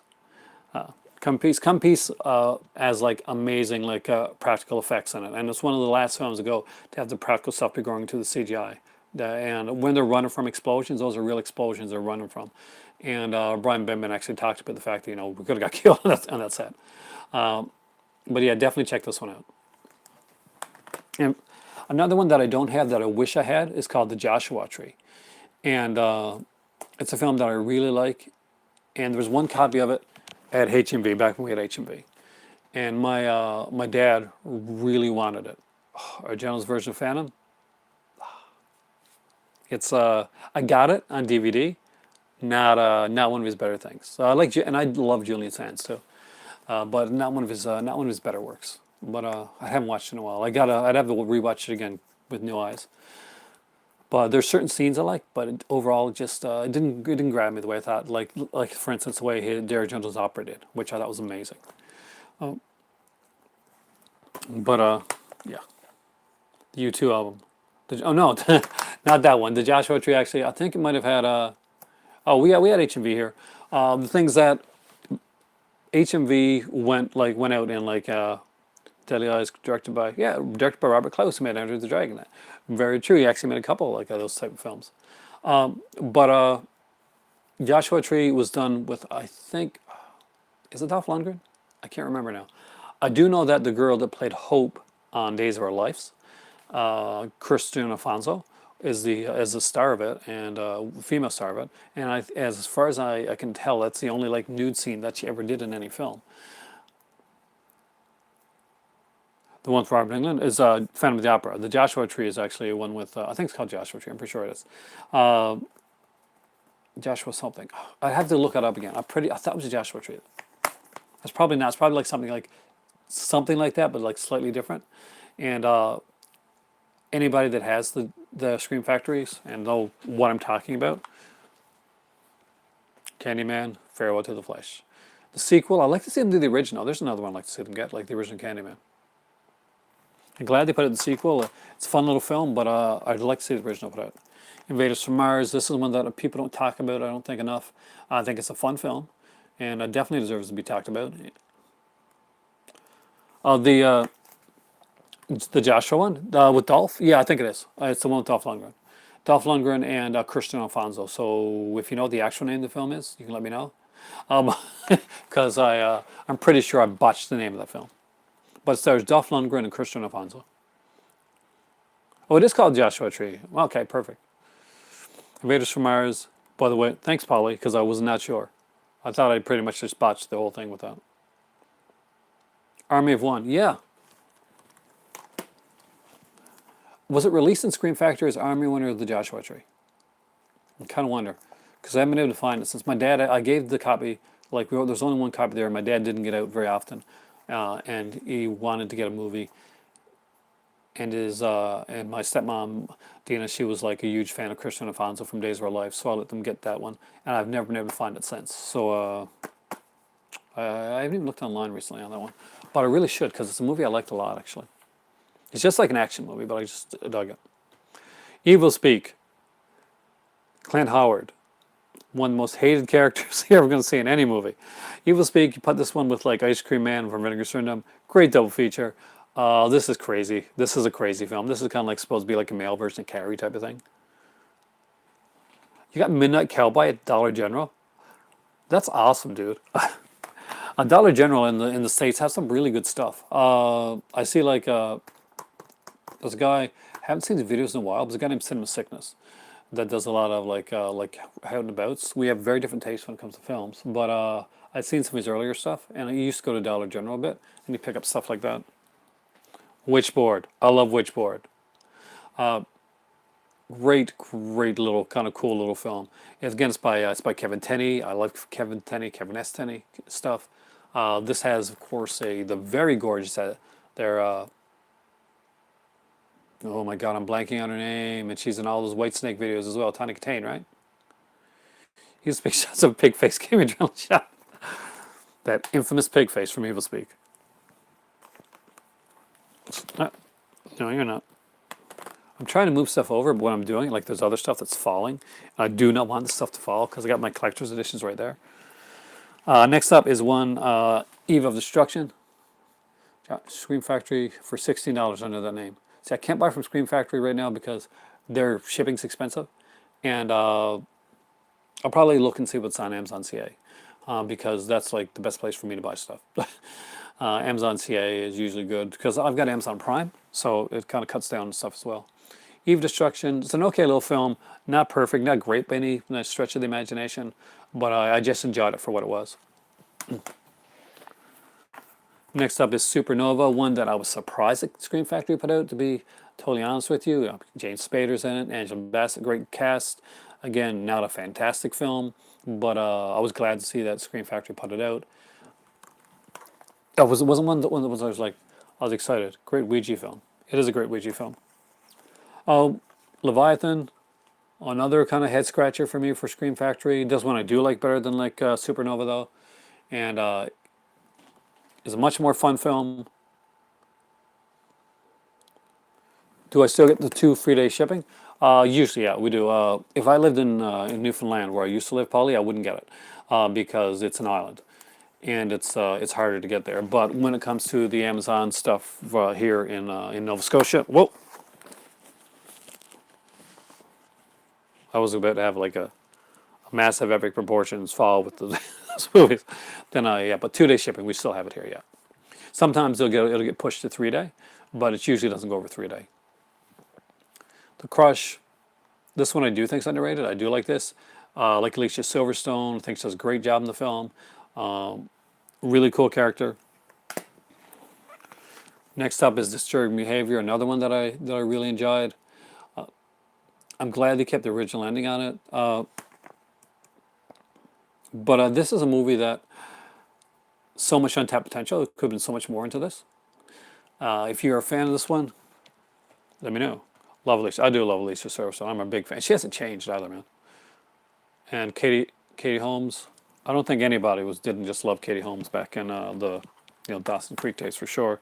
And as she grew out older and stuff, and super cool. Stigmata, actually, it's okay. Not a huge fan, but I did want to grab it because there's a really good like kind of featurette on actual like real Stigmata. Next up is A Brain That Wouldn't Die. I'm a Mystery Science Theater fan. I wanted to see this one uncut, and I wanted to have this one actually has a Mystery Science Theater edition of the film on there as well. This is actually one of Mystery Science Theater's, in my opinion, along with Pod People, one of the best episodes that they ever did. And it's actually really cool to see the uncut version of The Brain That Wouldn't Die. So if you're a fan of Mystery Science Theater, I do recommend checking it out. If you're a fan of like just cheesy movies, I do recommend checking it out. One of my favorites that I think is underappreciated, falls under the radars, is Hellhole. I really dig the hell out of this film. I love women in prison films. I love exploitation genre type films, and the poster, yeah, is fantastic. This is a really cool little film. It's got a great cast too. Edie Williams in this one. Like we got Judy Landers, who never did a nude scene. Actually, really surprised me to find that out. Ray Sharkey does an amazingly like sleazy job. Of course, Mary Warnov. I'm a huge fan of Mary Warnov. You guys know that. And who's in this one? Robert Zadar. Diane Thorne is almost unrecognizable in this film. It just goes to show you, Diane Thorne can act, and she's like Ilsa. She's like from the Ilsa films, but in this film, I almost didn't recognize Diane Thorne. Crush just how a man can be cut to yet find himself in a precarious situation. Yes, I like Crush. I got to move these around a bit.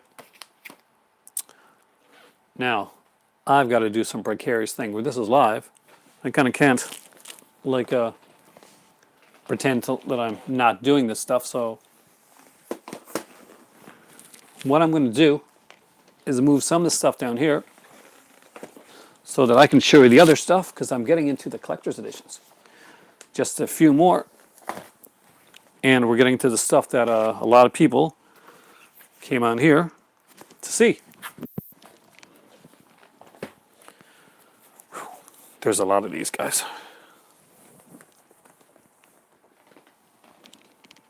I'm trying not to kill myself to do this. Alrighty, before I get into collector's editions, I got a few more. Do I keep posters of collectors? Thing is, I don't buy a lot of them from the Scream Factory like label themselves, so I don't have a lot of posters. I do have a couple of the posters though, so I'll definitely get into those. I do have a few more that I didn't realize I had. So, there we go. Things falling all over the place. I apologize for the stop there, guys. So, some double features I got are Tentacles and Reptilicus. Just fun little monster films. Next up is Scanners 2 and Scanners 3. Huge fan. I'm a Scanners fan. I'm a fan of Exploitation. Of course, those are the Pierre David films that came out later on. Pierre David will go on to do the Scanners Cops films. He's a producer. Produces a lot of genre films and exploitation here in Canada. I had to have, you guys know, Slumber Party Massacre 2 and 3 on Blu-ray. You guys know I love these films, so there's no way I couldn't have it.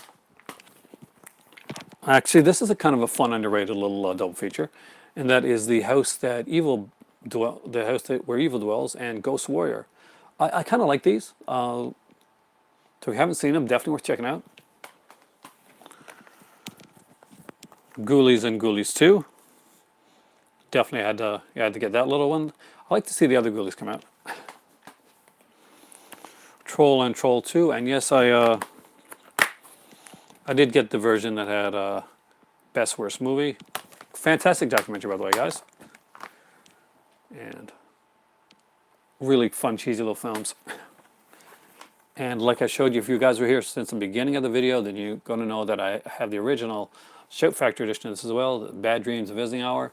And as you can see, they actually added an interview with the screenwriter of Visiting Hour on for the Blu-ray edition, so that you weren't just getting the same thing over again.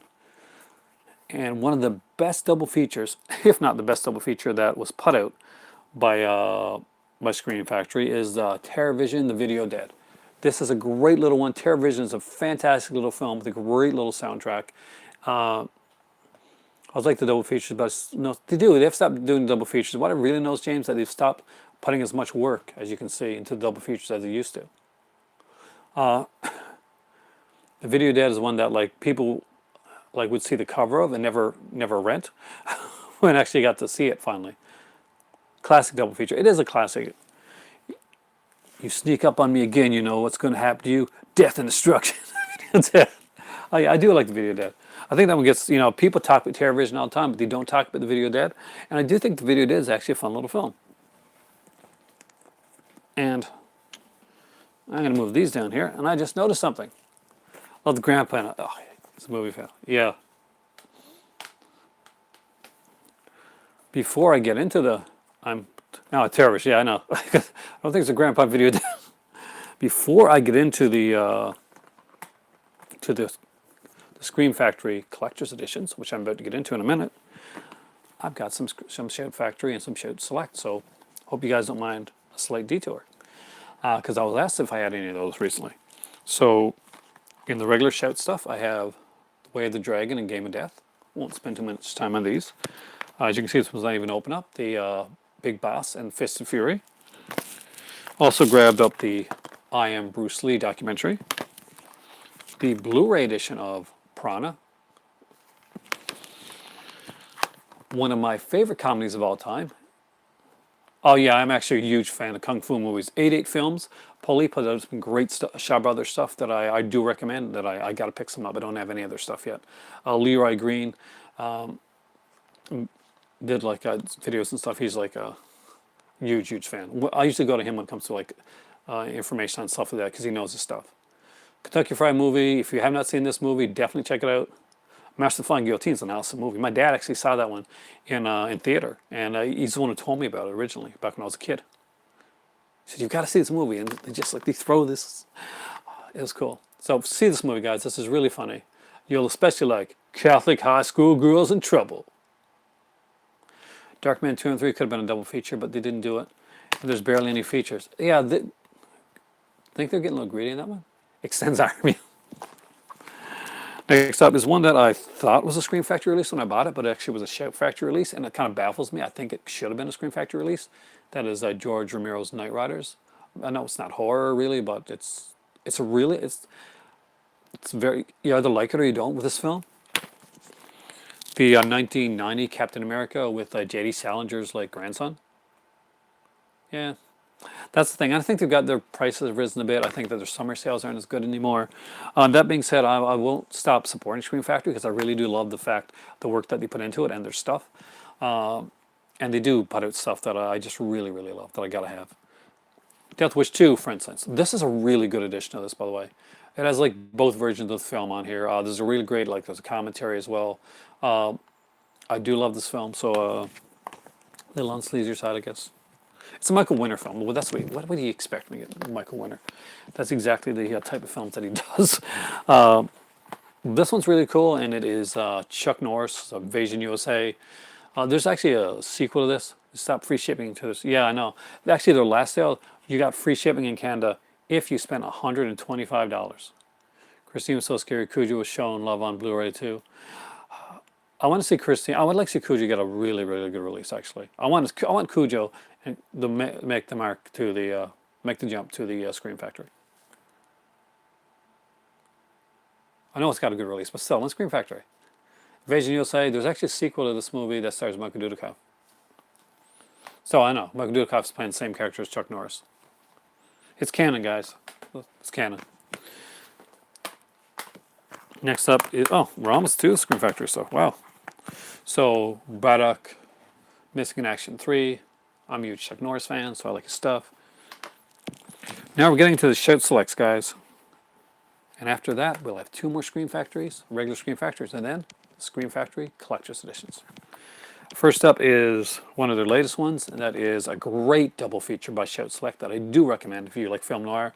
That is Farewell My Lovely and The Big Sleep. It's Robert Mitchum. He's older.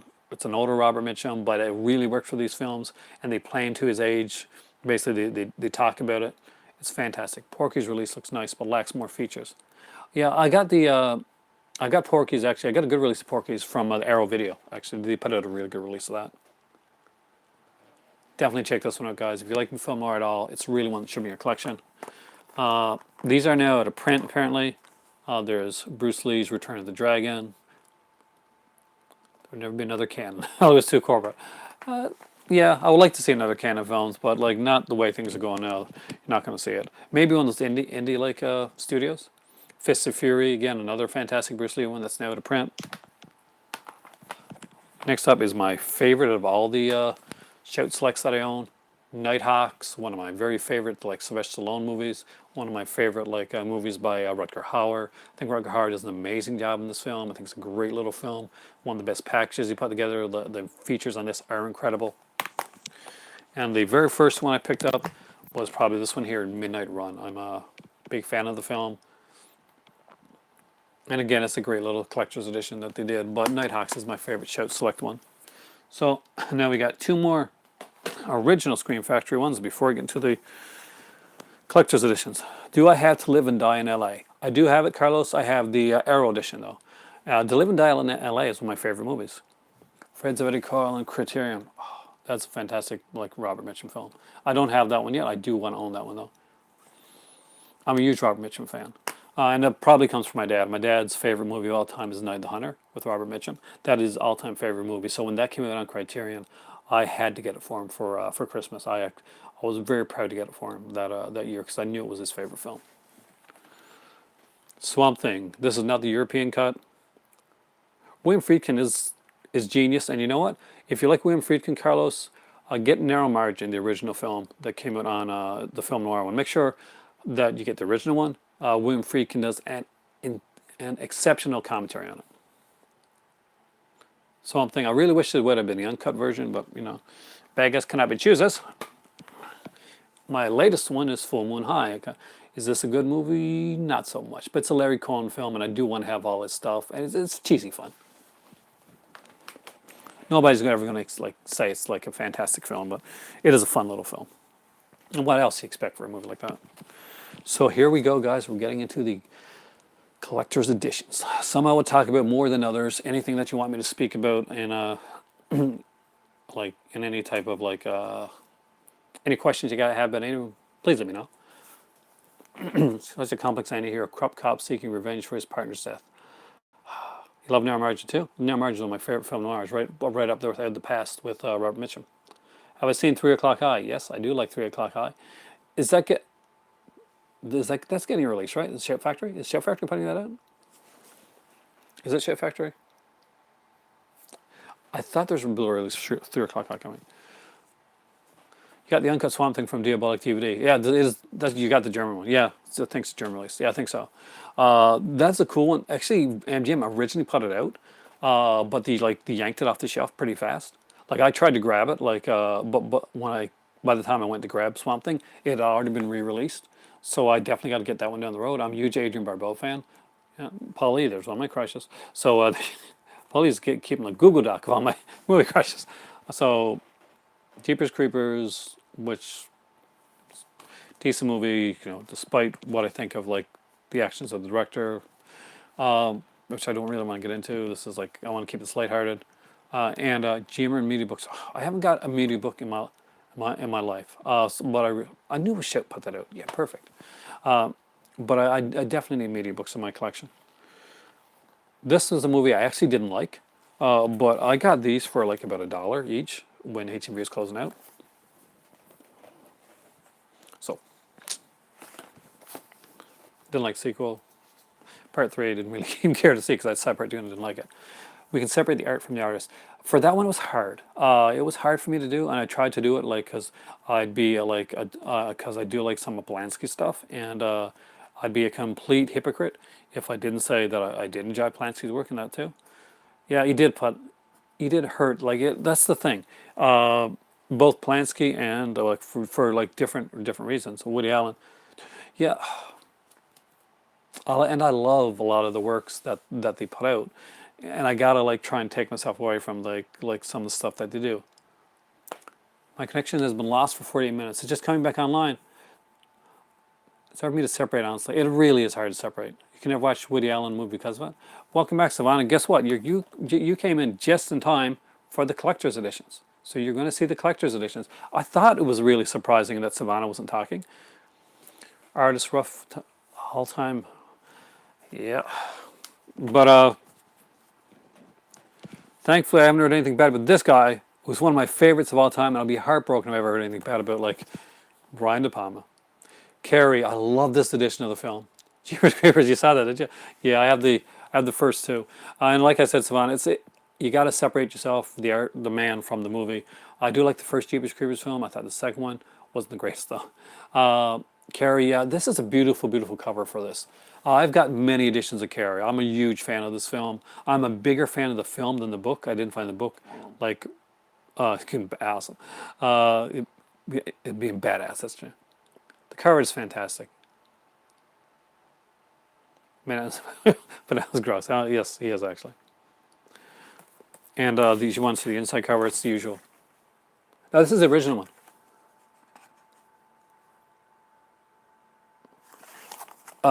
Great artwork.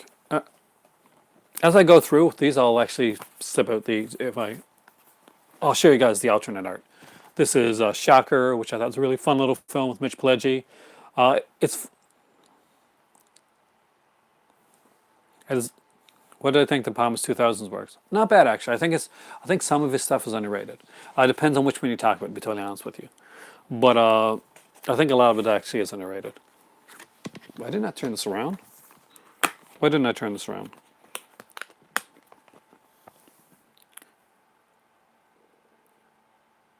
Femme Fatale. Actually, I like Femme Fatale.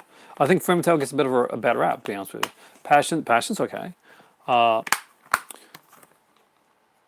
Shocker is extremely fun. Because Mitch Pileggi actually he just goes in, he goes all in on it. If you want to see like a killer movie, you want the killer like to invest himself. You don't want him to be like kind of half-assing it, and he doesn't. Even if the movie doesn't always work, he's always invested in what he does.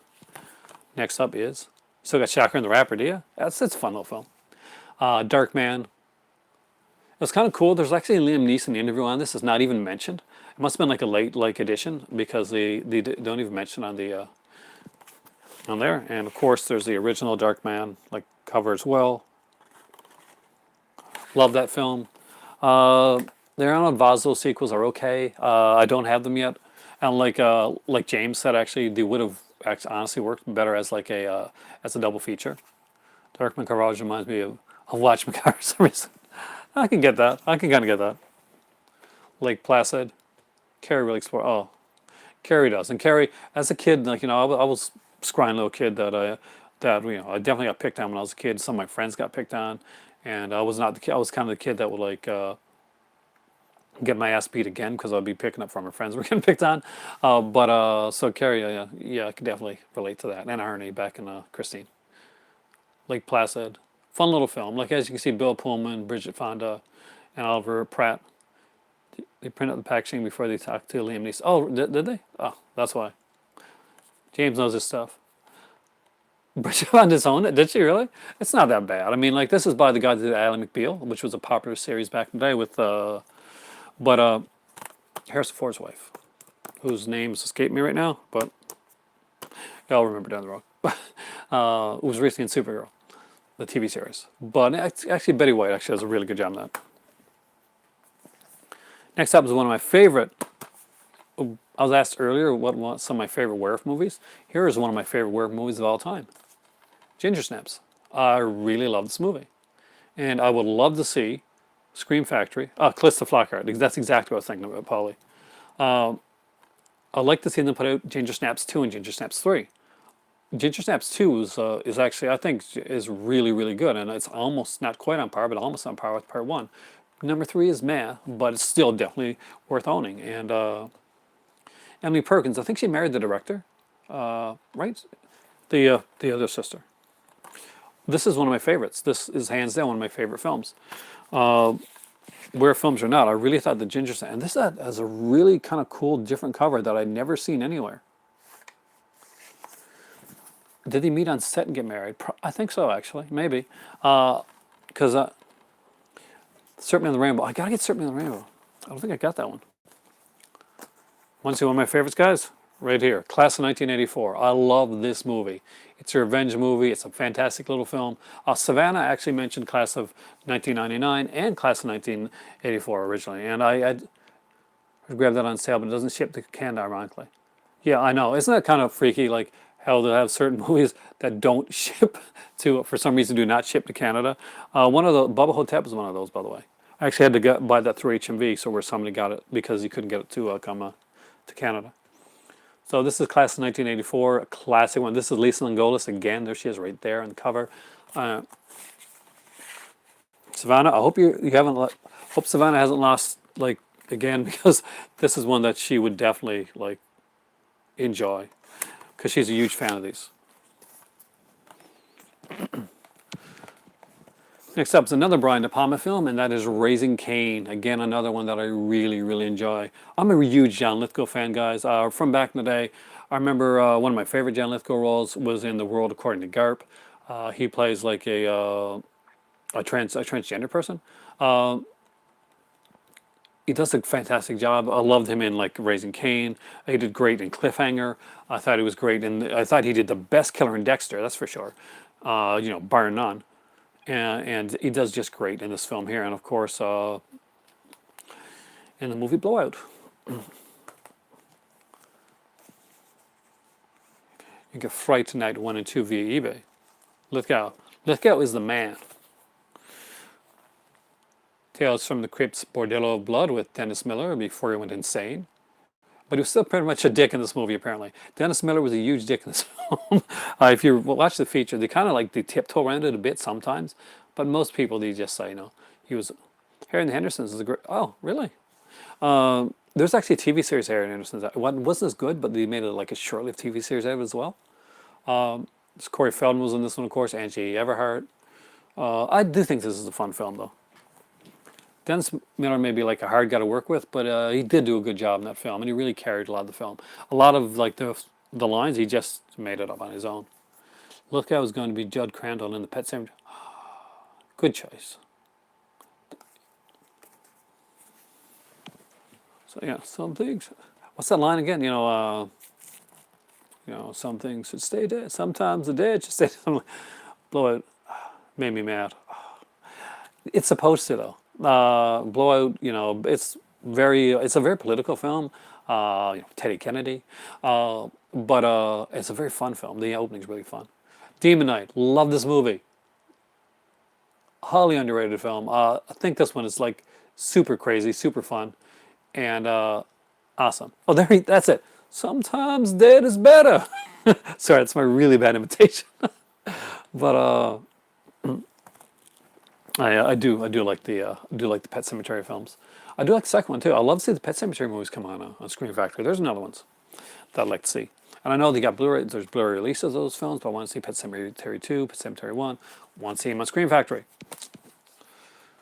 Misery, really good release actually. Lots of features, and I remember loving this movie back in the day, then kind of forgetting about it, and falling in love with it again when I got it for Christmas. It was a surprise gift, and I was really happy with it. I mentioned it earlier, so you know that I got it, and that is Bubba Hotep.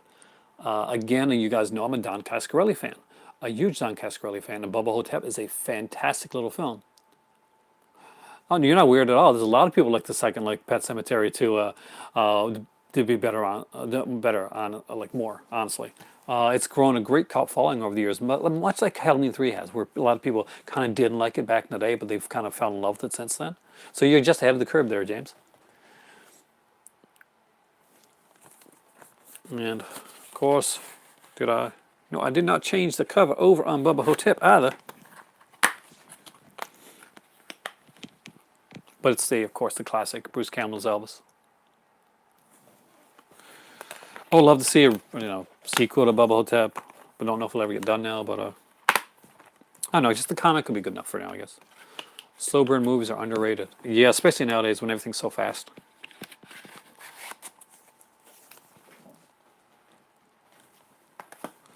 My videos can never be considered like bite-sized fast.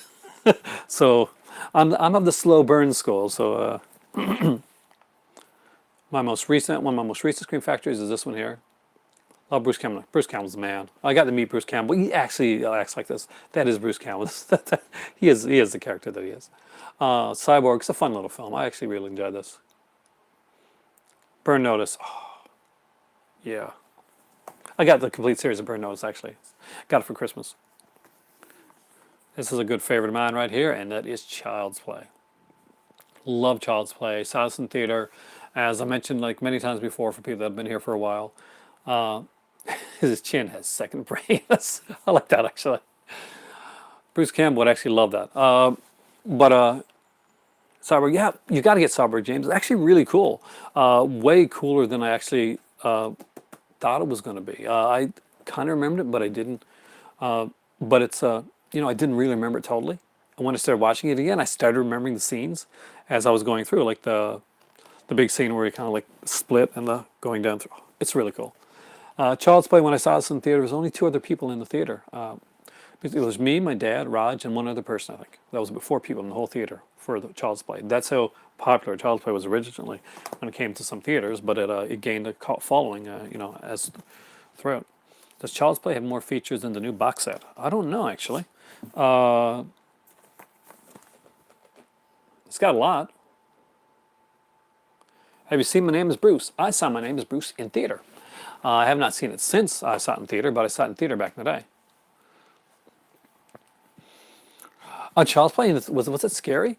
A little bit, actually. It was different. I mean, like there was nothing to go by at the time. There was like the closest I'd seen was probably like a Twilight Zone episode or something like that, to be like a killer doll type of thing. So it was kind of neat. I didn't pick up on the fact right away that it was the guy from One Flew Over the Cuckoo's Nest, Brad Dourif. But later on, as video came, you get to see movies on video and that, you start to realize, oh, this is that. The box set doesn't have any Scream Factory features. Well, damn. Well, I'm keeping my Scream Factory one even if I get the box set. Thank you for that, James. If you get the box set of of the Child's Play one, still get this Child's Play. Maybe you feel your ties of it. Some people, it was 90s Kids Boogeyman. Some people feared their ties from watching Toy Story. I know some people that were like some young kids that were actually bothered by the ending of Toy Story when the ties like pick on the bully kid at the end of it. But you got to wonder, maybe those kids picked on their ties a bit too much, and that's why. Just putting it out there. If I got in trouble, Chuck's Jackie would get me, according to my mom. Oh, your mom's awesome, by the way. That is it's a little cruel, but tell your mom she's cool. Exorcist 3. I really like this one. Again, not everybody likes this one here, but it's one that I found really fun, and I think there's a couple real scary scenes in this. Ties are honestly made. I'll put your ties nicely away in the case, or else, yeah. Again, this is one that was originally not supposed to be an Exorcist film. The book was called Legion. It had nothing to do with The Exorcist. But they wanted to make it. They wanted to hedge their bets, and they brought in, and it worked okay. They brought in Brad Dourif and all that, and brought in the original guy from The Exorcist. There's a original cover for that. Scream Factory needs to get MGM and Universal Pictures a break and start getting films from the Warner Brothers vault. Definitely agree. Didn't they make a deal with Warner Brothers recently? So we may actually see that happening. Next up is probably not so classic, but I kind of liked it. Village of the Damned. Yeah, this is not even a patch on the original Village of the Damned, but it's still fun. Exorcist 3. Is there a big difference between the theatrical cut and the director's cut? I don't think so. Not really. There's like which I only watched one of them so far. I think I only watched the theatrical cut that I already seen. I don't think I watched the director's cut yet. It's actually on disc 2. So to be totally honest with you, I don't really know yet. I watched. I sat back and watched the one that I originally saw, but now I'm not even aware. I know if I was aware about the director's cut. So when I get these, I gotta like look. I look at the features first, and then I'll go back. If I haven't seen the movie in a while, I'll watch the movie first. But a lot of times, if I'm really familiar with the movie, I'll start watching the features first, and then I'll watch the movie and kind of get like a different perspective on it. But sometimes I don't get to the second disc, and I think I knew, but I just haven't watched it yet. So I'm no help at all. Well, as soon as I find out, James, you'll be the first to know. Village of the Damned. Did anybody like this movie? Probably just me. One of the best discs that Scream Factory has put out in ages. It's a slasher film. It may not be for everybody, but I do think it is definitely one of the best discs they put out recently. is Hell Night. They really, you guys know I'm a Linda Blair fan, but they really, really did a great job of doing this one here.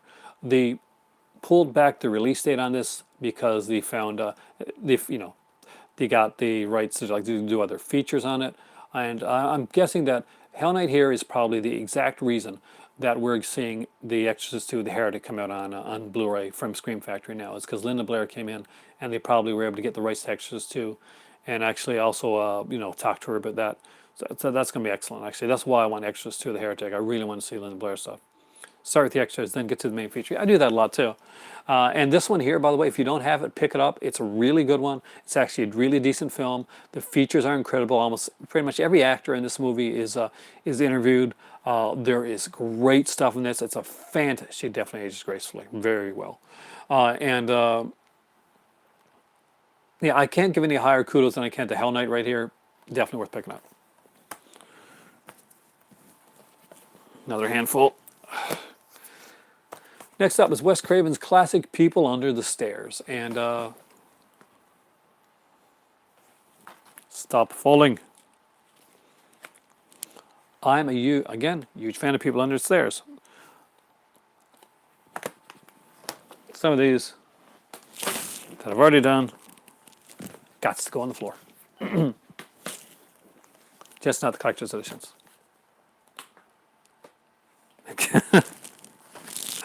Yes, it is, but it's cool. I mean, like People Under the Stairs is a fun little film.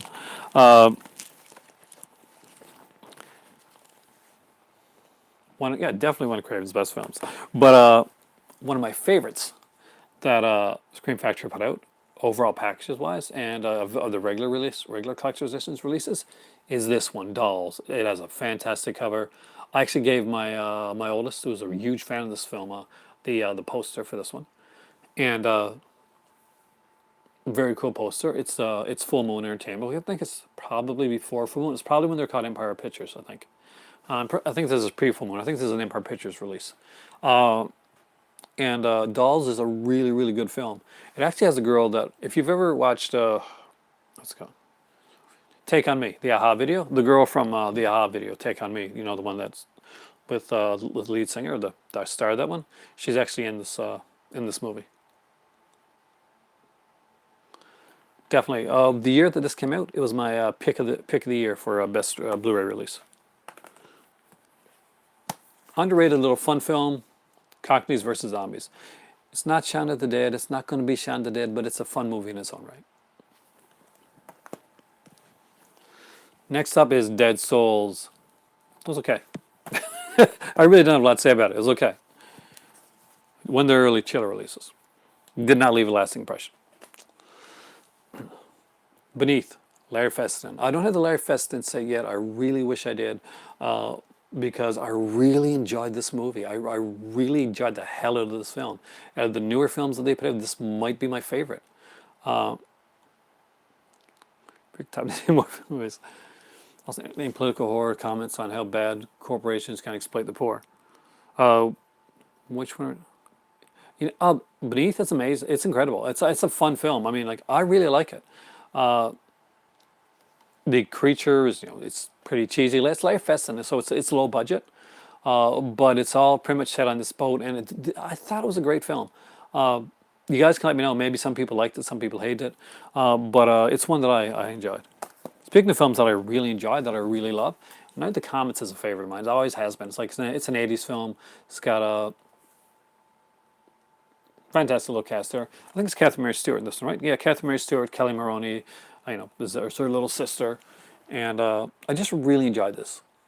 Night of the Comets. If you don't have this one, I do recommend it. Blood Beach is fun too. Was Blood Beach ever coming out on Blu-ray? Love the mall scene. This entire movie is amazing. I agree. The mall scene in this one, the mall scene in Dawn of the Dead, epic mall scenes. You asked me before, and yes, I do have cat people. Again, another fun one. But before I do that, hey, let's see what the alternate artwork is from Ned Comic.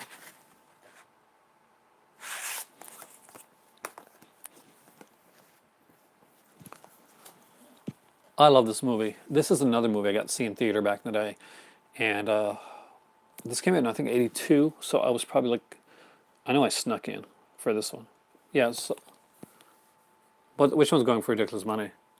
Uh, Cat People? Oh, really? What? Because is it out of print? I'm pretty clueless when it comes to like if movies out of print or not. So I really don't know. Or do you mean Beneath? I can see Beneath going for a lot of money. But anyway, Cat. Oh no, the Comet. Oh really? This one here. Is it the slipcover, or did this one go to print too? Okay, I didn't know that many Scream Factories have gone out of print. I know like there's a couple that have.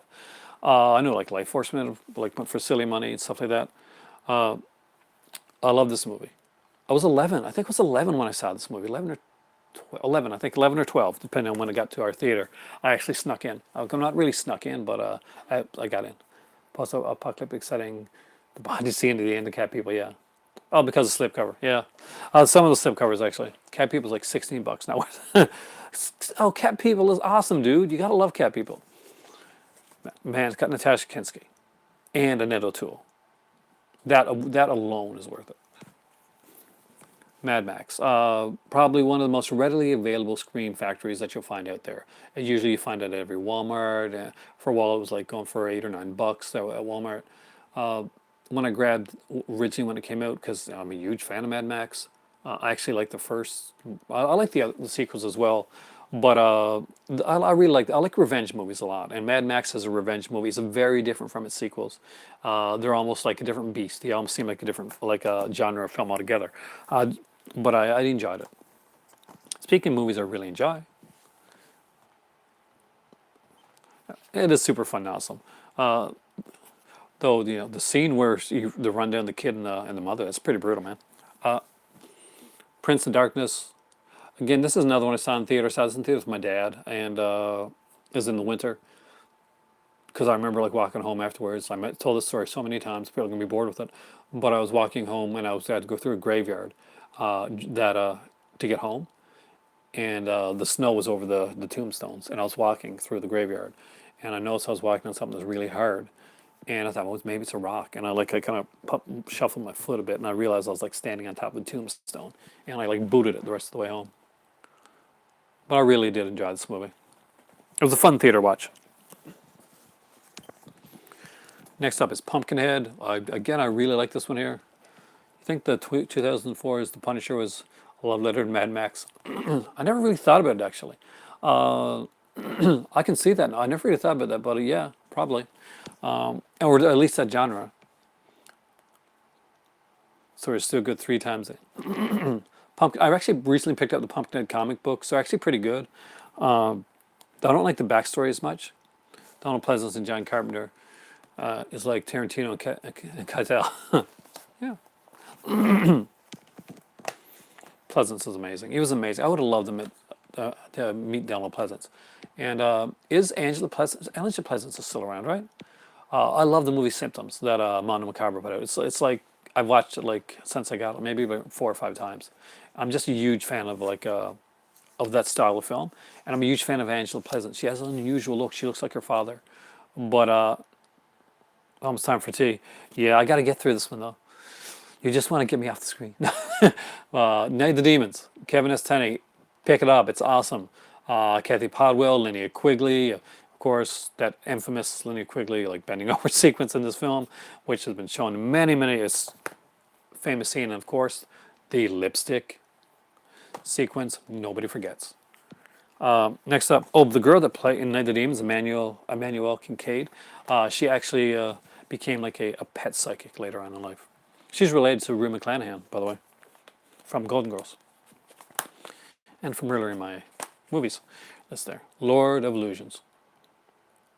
I think this is this the last one that he directed? That Clive Barker directed the last film.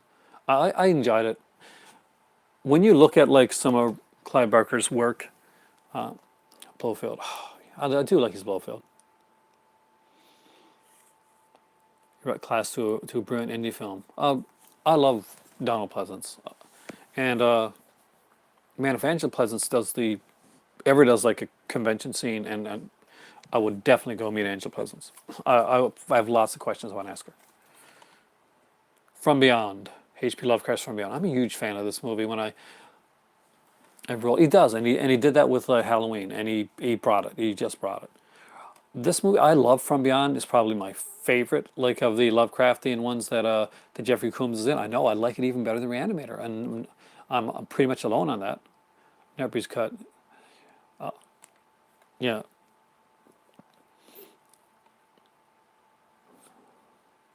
Yeah.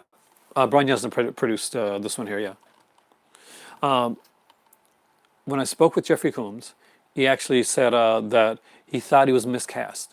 He thought that, what's his name, Bruce, the guy that starred with him in Reanimator, would have been a better choice for the role in this film. I was really surprised when he said that. He's a he's a modest guy, Combs is, to be honest with you. And I was a huge, huge fan of this movie, so I was really surprised.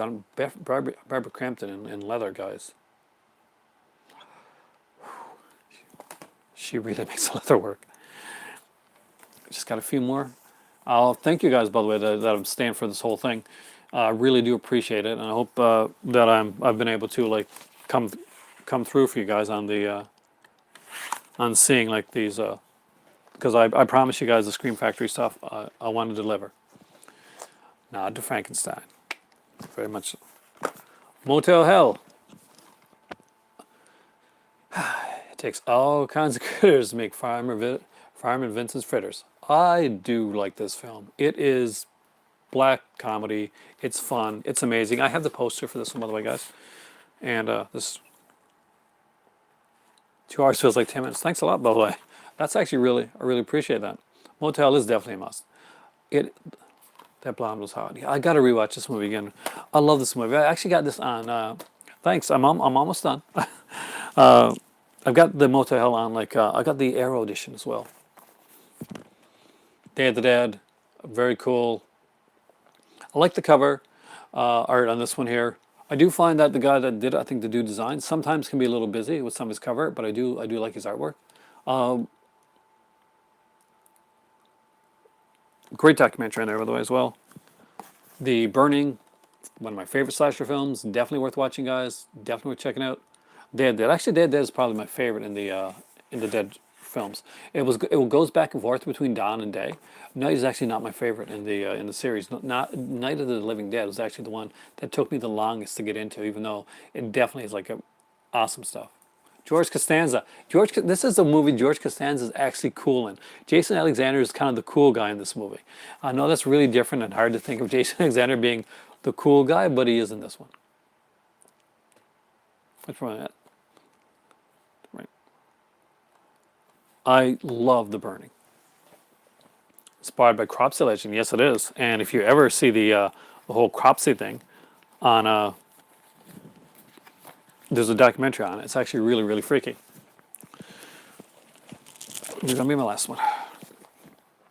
The very first, yeah, Cure Legends, exactly. Scream Factory release, Halloween 2.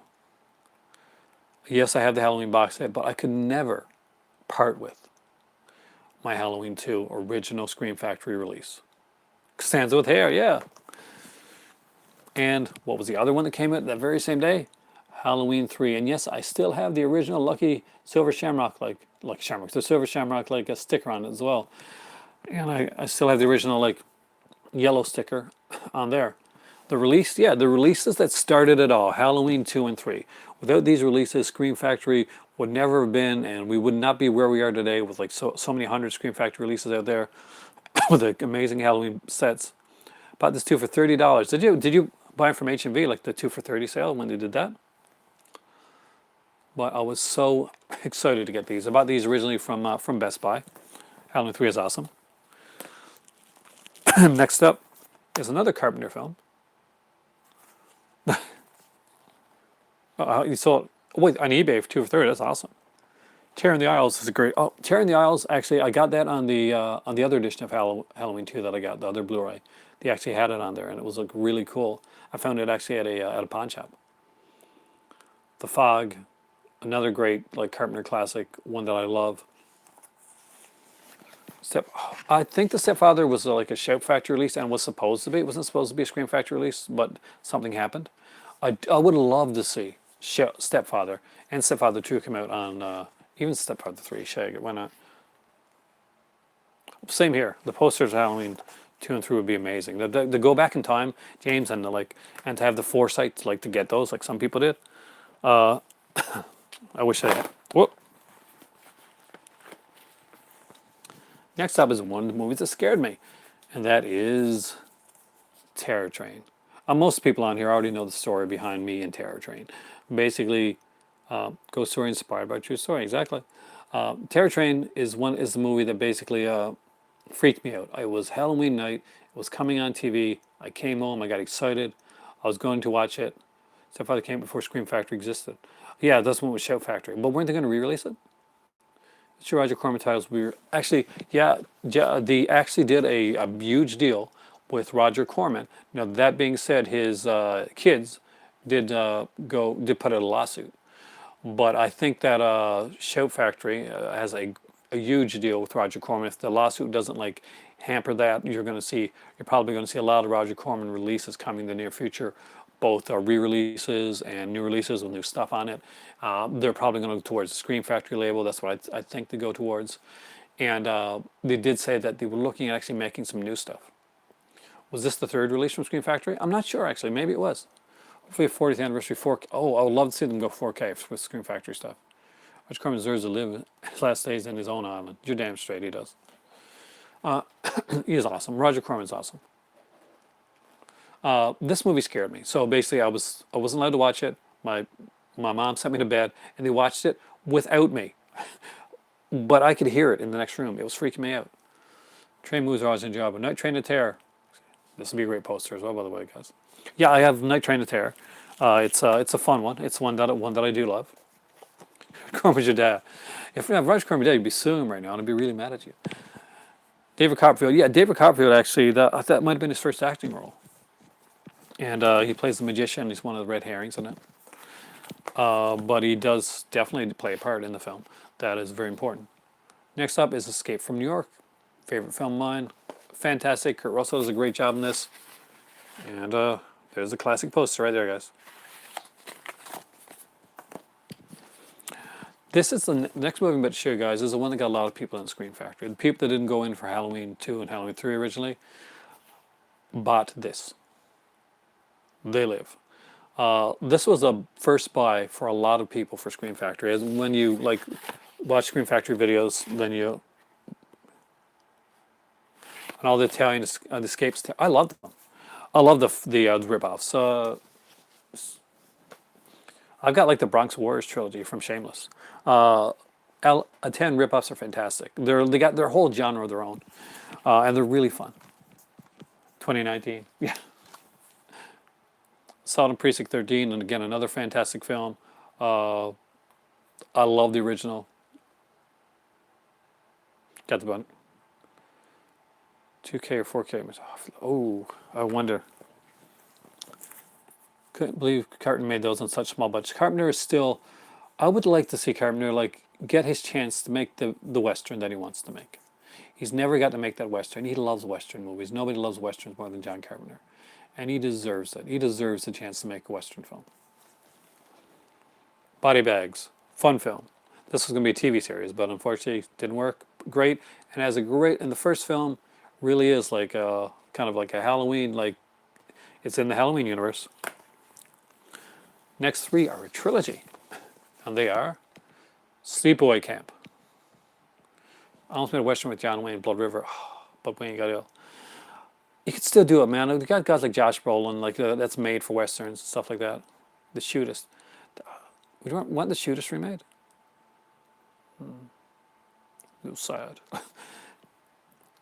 Sleepaway Camp. Fantastic one. Yeah, John Carpenter, man, he deserves it. He deserves his Western. He's worked his ass off all throughout his career. He's done a hell of a lot. He's getting up there. Yeah, I'm really glad to see that John Carpenter's music has really gotten noticed now. And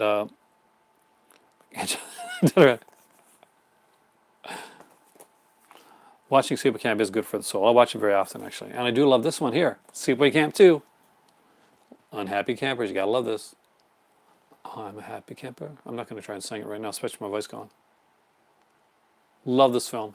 Love this movie. I got this edition, and I got the 88 films one as well. I think the actress in two is cute. That actress is actually Bruce Springsteen's sister. She's actually a photographer now. She's a famous photographer, and she moved away from doing films. She actually, unfortunately, doesn't talk about the Sleepaway Camp movies. Some of the best posters out. They do have some great stuff. I do like, even though Sleepaway Camp 3 is probably the least of them, I do love this cover art. And this really does show Bam Springsteen much better than the second one does if you look at the cover art. Who's the artist for this one? Actually, I'm not sure. But I really do like the art in this one here. Now, you know that the art, they got ragged on for like some of the art for the Sleepaway Camp ones. But I do enjoy them. And I'll show you the original artwork here as well, by the way, guys. I think so. This is the original art for Sleepaway Camp.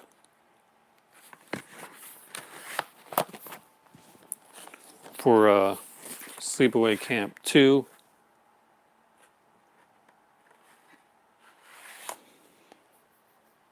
The Hallowed Grounds, yeah, they are good. Horror's Hallowed Grounds. And this is Sleepaway Camp 3. As you can see, those alternate artworks are just the same as the artwork that I showed you guys when I did my 88 film slasher classics collection. And I guess this is the one that people talked about that was out of print, and that's the Vincent Price collection. And it is a great set, actually. It has a lot of great movies on here. We got like The Pit and the Pendulum, The Masquerade Death, The Haunted Palace, Witchfinder General is a favorite of mine, The Abominable Dr. Fives, which I got the Arrow editions of, and of course, The Fall of the House of Usher.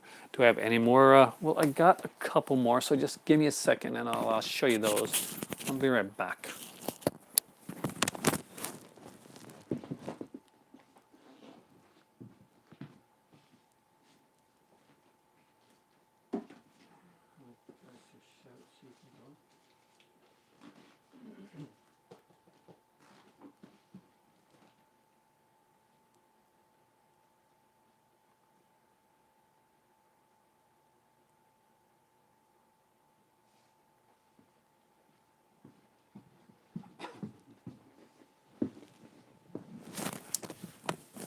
So, here we go. It's been talked of, but I'm guessing, guys, that Savannah is usually in here with us, may have had some issues with her computer tonight, because she's normally in here, and I haven't heard her speaking. And I know she came in and came out again type thing. So this is one of the things I got during one of the sales, which is actually kind of cool. I've never opened it, but it's like Scream Factory coasters. Sarah Part 1 Braces her fan of. Oh, you mean Felissa Rose? Yeah, very much so. I've actually spoke to her on she's really awesome, actually. I think her husband is like a musician of some sort. Man, there's like a bunch of these here. I got like the Scream Factory magnets and everything too, by the way, even in an open pack. So, oh yeah, I love the coasters. So this is actually a Shout Factory release. Oh, this is Anchor Bay, isn't it? This is Anchor Bay. Leave this one out of it. That was a bad release. But the Scream Factories that I got are Anvil Horror Trilogy. Love these. The Nightbreed set, which I think is actually incredible. Now, if you ask me which version of Nightbreed I like the best, James, that one I can answer. And it's actually probably the theatrical cut. I'm probably a bigger fan of the theatrical cut than the director's cut. They're both good in their own right. They both have differences. But I do like that, and the Cabal cut I find is a little messy. That's not on here. I saw the Cabal cut through nefarious purposes. Price with the King of Horror, Pit and the Pendulum. The remake was scary too. And of course, the classic set. The set that made everybody that hadn't noticed Scream Factory before notice Scream Factory. The Halloween set. Please let Scream Factory do the new Halloween movie. Oh, do you remember me being angry about Nightbreed? I was so. That's one where I definitely ate my words. I actually loved Nightbreed, and I was like, no, they cost so much money. Actually, early on, and that was one of my most like watched videos back in the day. I was very upset with Scream Factory about Nightbreed, and I ate my words at the end. I was like, no, this is an amazing set. They did a great job. I can see why it costs what it did and what they put into it. But back in the day, I was like, I can't, shame on you. I think it was Shame on You, Scream Factory, was the video back then, right? That I did about the Nightbreed set, because I was so upset about it at the time. But as you can tell, not only do I own this movie, uh, but it's okay. He's producing it. He's got input. Obviously, Jamie Lee Curtis' character Laurie is no longer the sister. Thank you very much. I'm so glad about that. Nightbreed. I guess we'll end it on Nightbreed.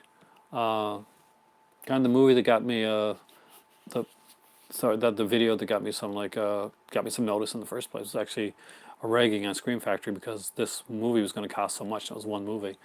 And I said, I cannot buy this. I cannot be a party to this. And I originally went out and I bought the director's cut on its own. You like the director's cut more? Uh, no, actually, the director's cut definitely has more feeling to it. I think for me, uh, you get everything they released. But the for me, I saw the original theatrical release so often. It's just got like it's got a certain I guess nostalgic feel to it for me. Yeah, definitely. They still got our money. Even if we complain, they still got our money. Uh, and that's the thing. At the end of the day, they do. So, guys, thank you so much. This video was longer than I expected to do tonight, but I guess I shouldn't be surprised because I had a lot of movies to show you guys. Again, guys, thank you for joining me here in the movie club. At the movie club in the movie library. We did it. We got through every Scream Factory release that I got. And we didn't really. I think there's a Shout Factory release that I got somewhere. Over already, I know, only 146 minutes. The only other release I got is probably, and I don't know where it is right now, but I've got is it over there? No. The Blu-ray to Bill and Ted. I got the Blu-ray to Bill and Ted's Excellent Adventure. That's the first Shout Factory Blu-ray that I bought. The first Arrow Blu-ray not Blu-ray, but the first Steelbook, and the first Arrow Steelbook that I bought from them. Well, I don't know, but the first Arrow North American one was it's the length of an average movie. Keep it going to dawn. I wish I could have, but my better half would kill me. What are my top 5 releases then for Scream Factory? Oh my God. I really don't know. It's probably different stuff than you really think.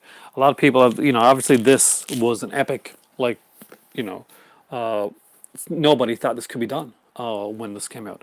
We thought we'd never get a release of that. How come we don't have the thing? Because I just haven't got it yet. The thing is one of my favorite movies of all time. I got the DVD of it, and I think I got a Blu-ray of it. I don't have the Scream Factory one. But it's basically, these were ones that were available and I could find at the time and find it I collect a lot of Scream Factory stuff, but there's a lot I don't have. The Thing is the only Carpenter one I think that I don't have. They're putting it in The Mouth of Madness too, which is a fantastic film. I love that. Lovecraft is one of my definitely one of my spirit animals. And again, guys, thank you so much for watching. James, Paulie, Carlos, Ken, Savannah, if you're still there. All you guys, everybody that came in here talking. Paul, just fantastic. Thank you guys so much for joining me tonight. Tommy Films. You're here right till the end. And thank you, by the way. You were the first person to actually comment. Jerry, I don't have the thing. I know. I need the thing. I actually saw the thing in the theater. Well, sort of. My better half is, she doesn't like seeing animals get killed. So we went to see the thing into a digital movie. This is my ending story here for you guys. Digital movie festival. And the scene came up with the dogs, and I'd forgotten about it. And of course, it's a pretty brutal scene. Yeah, I'll get it eventually. Anybody can, you can all feel free to send me the thing. Anyway, so we got to the scene with the dogs, and I'm enjoying the movie. I'm seeing John Carpenter's Thing in the theater, and she's like, "Oh my God! Oh my God! Oh my God! Oh my God!" And she is very sensitive to seeing animals getting killed. Anyway, even if it's and just in the film, she can't do it, and she literally she bolted from the theater. My heart was breaking for her because I know that she is so she's so sensitive when it comes to to animals. So I went with her, and she's like, "No, go back in and watch the movie." But it did shake her up a bit. So I was like, I can see the movie anytime. I'll see it some other time. And then afterwards, Scream Factory announced it, and so eventually I will definitely pick it up. But she took priority. Love my movies, but she was shook up, and as much as I wanted to see the thing in theater, she was more important. There you go, guys. Sometimes something does beat out the movie. Thanks for watching tonight, guys. I've had a fantastic. If I can do this.